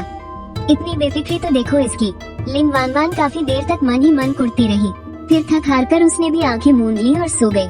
रात बिना किसी सपने के गुजर गई। जब मैं सुबह उठा तो लिन वानवान अभी भी गहरी नींद में थी। मैंने पास की मेज पर रखे अपने फोन को देखा, उसे उठाया और सीधा चालू कर दिया। कृपया मेरा ये गीत अपने घर ले जाओ, कृपया अपनी वो मुस्कान यहीं छोड़ जाओ। कल बच्चों की उस गाने की आवाज पूरे वार्ड में गूंज उठी। नींद में ही लिन वानवान ने गुस्से से अपनी भौहें सिकोड़ ली। जल्दी ही उसकी आंखें खुल गई और उसने भयंकर गुस्से से मेरी तरफ देखा। तुम आखिर करना क्या चाहते हो? मैंने कहा, बस गाने सुन रहा हूँ। मेरे चेहरे पर एक बड़ी सी मुस्कान थी। मुझे सुबह उठते ही गाने सुनने की आदत है।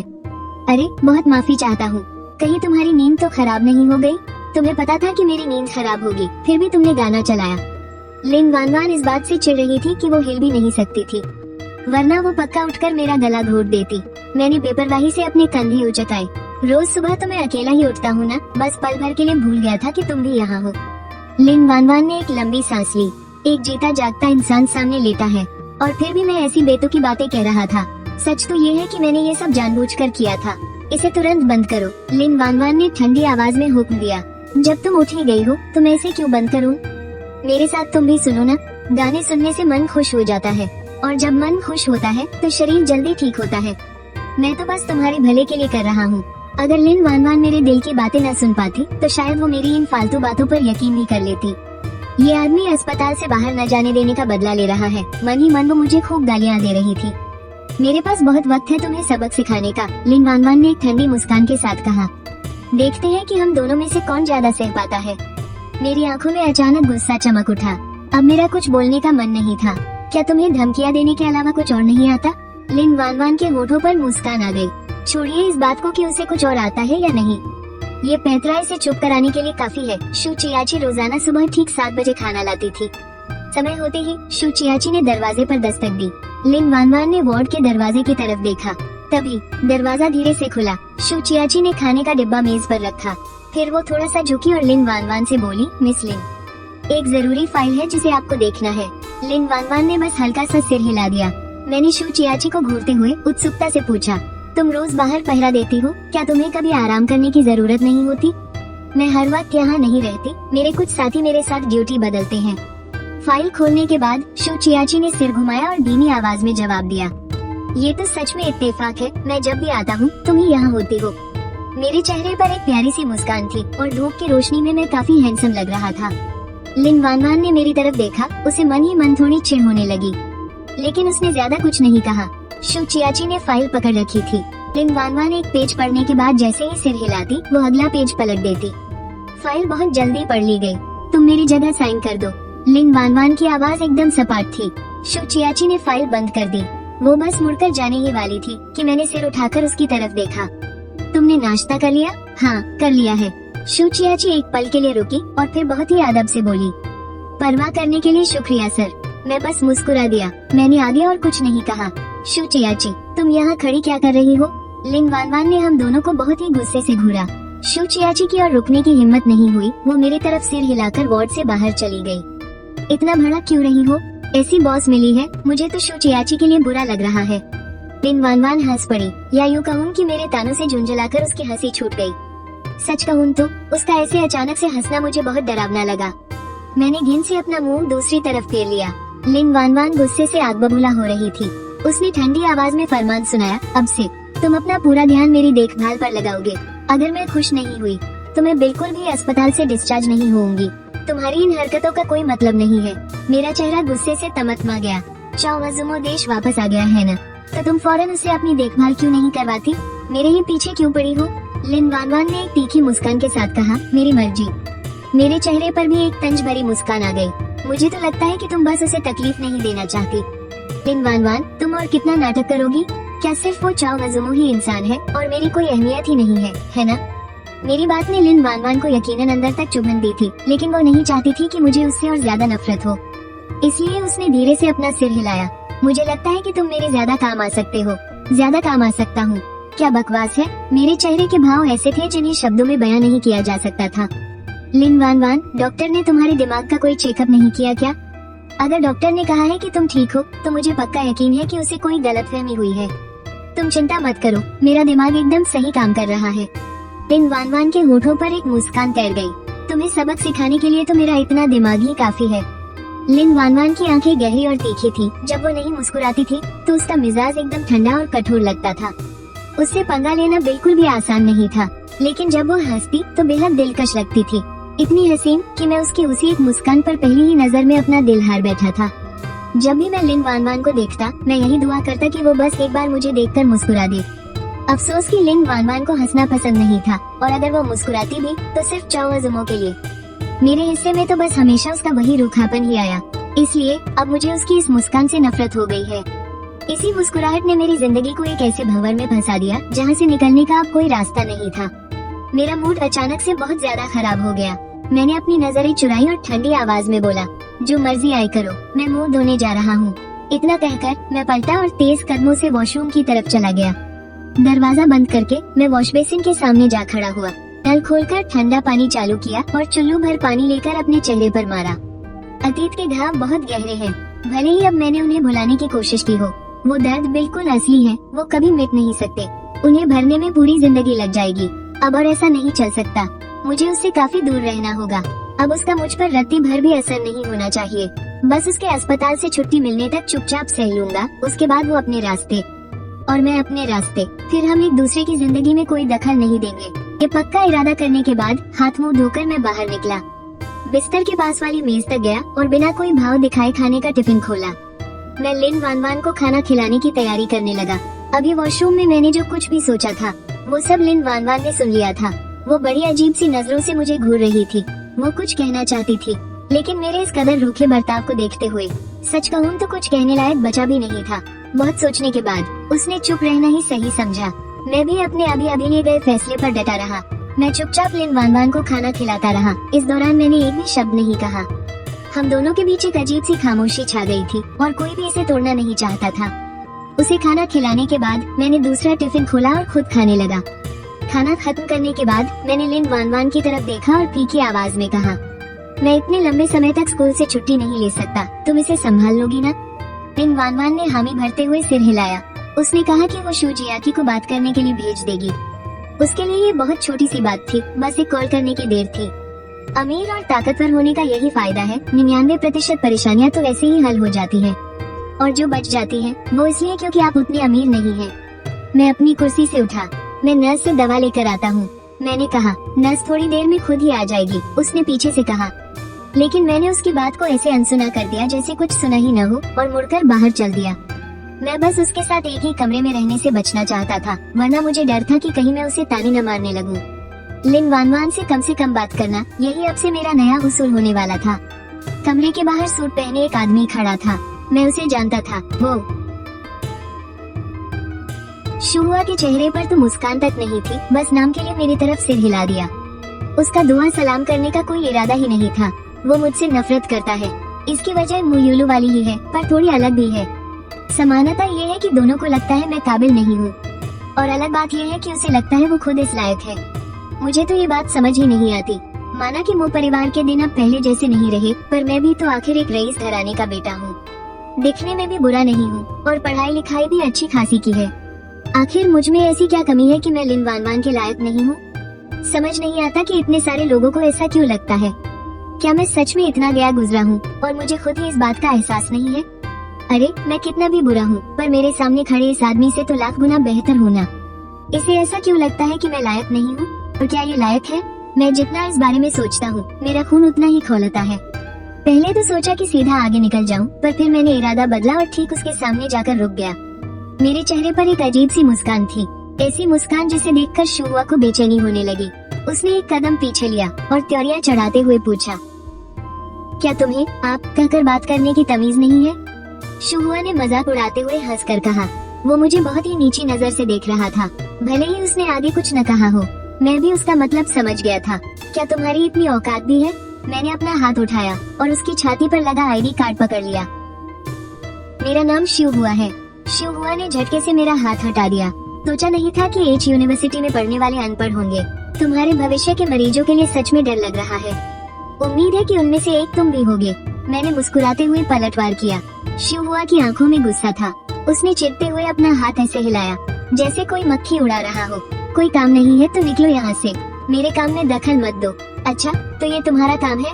मैंने हैरान होने का नाटक करते हुए अपना मुंह खुला रखा। क्या तुम यहाँ सफाई करने वाले अंकल हो? मैंने चारों तरफ देखा और चेहरे पर कंफ्यूजन लाते हुए पूछा, तुम्हारे सफाई करने वाले औजार कहाँ हैं? मूछन। शुहुआ ने गुस्से से मेरा नाम लिया। दिमाग खराब है तो जाकर किसी पागलों के डॉक्टर को दिखाओ। मेरे पास तुमसे बहस करने का फालतू समय नहीं है। तुम्हें क्या लगता है सब तुम्हारी तरह वेले हैं? तुम्हें क्या लगता है सबका मिजाज इतना अच्छा होता है? मेरे चेहरे के भाव अचानक से सख्त हो गए। मेरा तेवर एकदम से बदल गया। तुम मेरी पत्नी की सिर्फ एक सेक्रेटरी हो, इतनी अकड़ किस बात की है? या फिर तुम मेरी पत्नी के आशिक हो, इसलिए इतना उड़ रहे हो? मिस्टर मू, जरा सोच समझ कर बोलिए। मेरे और बॉस लिन के बीच ऐसा वैसा कुछ नहीं है। मैं आप पर मुझे बदनाम करने का इल्जाम लगा दूंगा। शुहुआ का चेहरा गुस्से से लाल हो चुका था। मतलब बस तुम्हारी हिम्मत ज्यादा है ना? मैंने तंज कसते हुए हंसा। अपना चेहरा उसके कान के पास ले जाकर कहा, तुम्हारी इस हिम्मत की मैं दाद देता हूँ, पर अफसोस मुझे ये पसंद नहीं आया। अपनी औकात में रहना सीखो, आगे से मुझसे तमीज से बात करना, वरना धक्के मारकर कंपनी से बाहर निकाल दूंगा। फिर कभी अपनी बॉस लिंग के आसपास भी नहीं पटक पाओगे। शिवहुआ के चेहरे का रंग तुरंत उड़ गया। मैंने एक कदम पीछे लिया और फिर से मुस्कुराने लगा। और हाँ, मैं तुम्हें डरा नहीं रहा हूँ। शिवहुआ ने एक गहरी सांस ली, खुद को शांत करने की कोशिश करते हुए बोला, मैं बॉस लिंग का आदमी हूँ, तुम्हारे पास मुझे निकालने का कोई हक नहीं है। यकीन नहीं है तो आजमा कर देख लो। भले ही मेरे पास हक न हो, लेकिन मेरे पास ताकत जरूर है। इतना कहकर मैं बिना पीछे मुड़े वहाँ से चला गया। लिन वानवान और जो जीमो को तो मैं बर्दाश्त कर लेता हूँ, पर इस 2 कौड़ी के शिवहुआ को सहने की कोई जरूरत नहीं है। जो कोई भी मुझे परेशान करेगा, मैं उसका जीना हराम कर दूंगा। बाहर आकर मेरा किसी नस को ढूंढने का कोई इरादा नहीं था। मैं नीचे गया और एक कैन कॉफी खरीदी। उसके बाद मैं मेन गेट की तरफ मुंह करके कुर्सी पर बैठ गया और कॉफी पीते हुए बाहर नजर रखने लगा। पता नहीं बाहर लिन वानवान के आदमी होंगे या नहीं। मैं आधा खड़ा हुआ और फिर वापस बैठ गया। मुझे पक्का यकीन है कि वे बाहर ही होंगे। जब लिन वानवान ने हुक्म दे दिया है तो शिव जियाची उसका सख्ती से पालन करेगी ही, पर इस तरह अस्पताल में कैद रहना, मुझे अंदर ही अंदर बहुत घुटन महसूस हो रही थी। मैंने बची हुई कॉफी एक ही घूंट में पी ली, खाली कैन को मसलकर गेट की तरफ बढ़ा। भले ही बाहर पहरेदार क्यों न हो, मुझे खुद जाकर एक बार कोशिश करनी ही होगी। एक बार कोशिश कर ली तो मेरे दिल को भी तसल्ली मिल जाएगी, वरना ये सोच सोचकर मेरा दिमाग खराब होता रहेगा। कृपया अंदर वापस जाइए। मेरा शक बिल्कुल सही निकला। अभी मैंने गेट से एक पैर भी बाहर नहीं निकाला था कि एक आदमी ने आकर मेरा रास्ता रोक लिया। मैंने चुपचाप अपना पैर पीछे कर लिया और उसकी तरफ झूठी मुस्कान देते हुए बोला, तुम अपने काम को लेकर काफी ईमानदार हो, ऐसे ही काम करते रहो। आपकी तारीफ के लिए शुक्रिया सर। तुम्हें क्या लगा मैं तुम्हारी तारीफ कर रहा हूँ? मेरे सीने में घुटन और गुस्से का जैसे गुबार सा भर गया था। ना तो उसे पीते बन रहा था और न ही निकालते। सच में इस घुटन से मेरी जान निकली जा रही थी। मैं वहीं खड़ा होकर काफी देर तक खुद को शांत करता रहा। फिर जब मैं डस्टबिन के पास से गुजरा तो मैंने पूरी ताकत से कॉफी का कैन उसमें दे मारा और सीधा ऊपर लिन वानवान के कमरे में घुस गया। नस उसकी पट्टियां बदल रही थी। मैंने एक नजर उसके शरीर पर डाली और मेरी त्योरियां चढ़ गयी। इतनी गहरी चोट ठीक होने के बाद पक्का दाग छोड़ेगी। पता नहीं ये दाग कभी मिटेंगे भी या नहीं, पर मैं ये फालतू की बातें क्यों सोच रहा हूँ।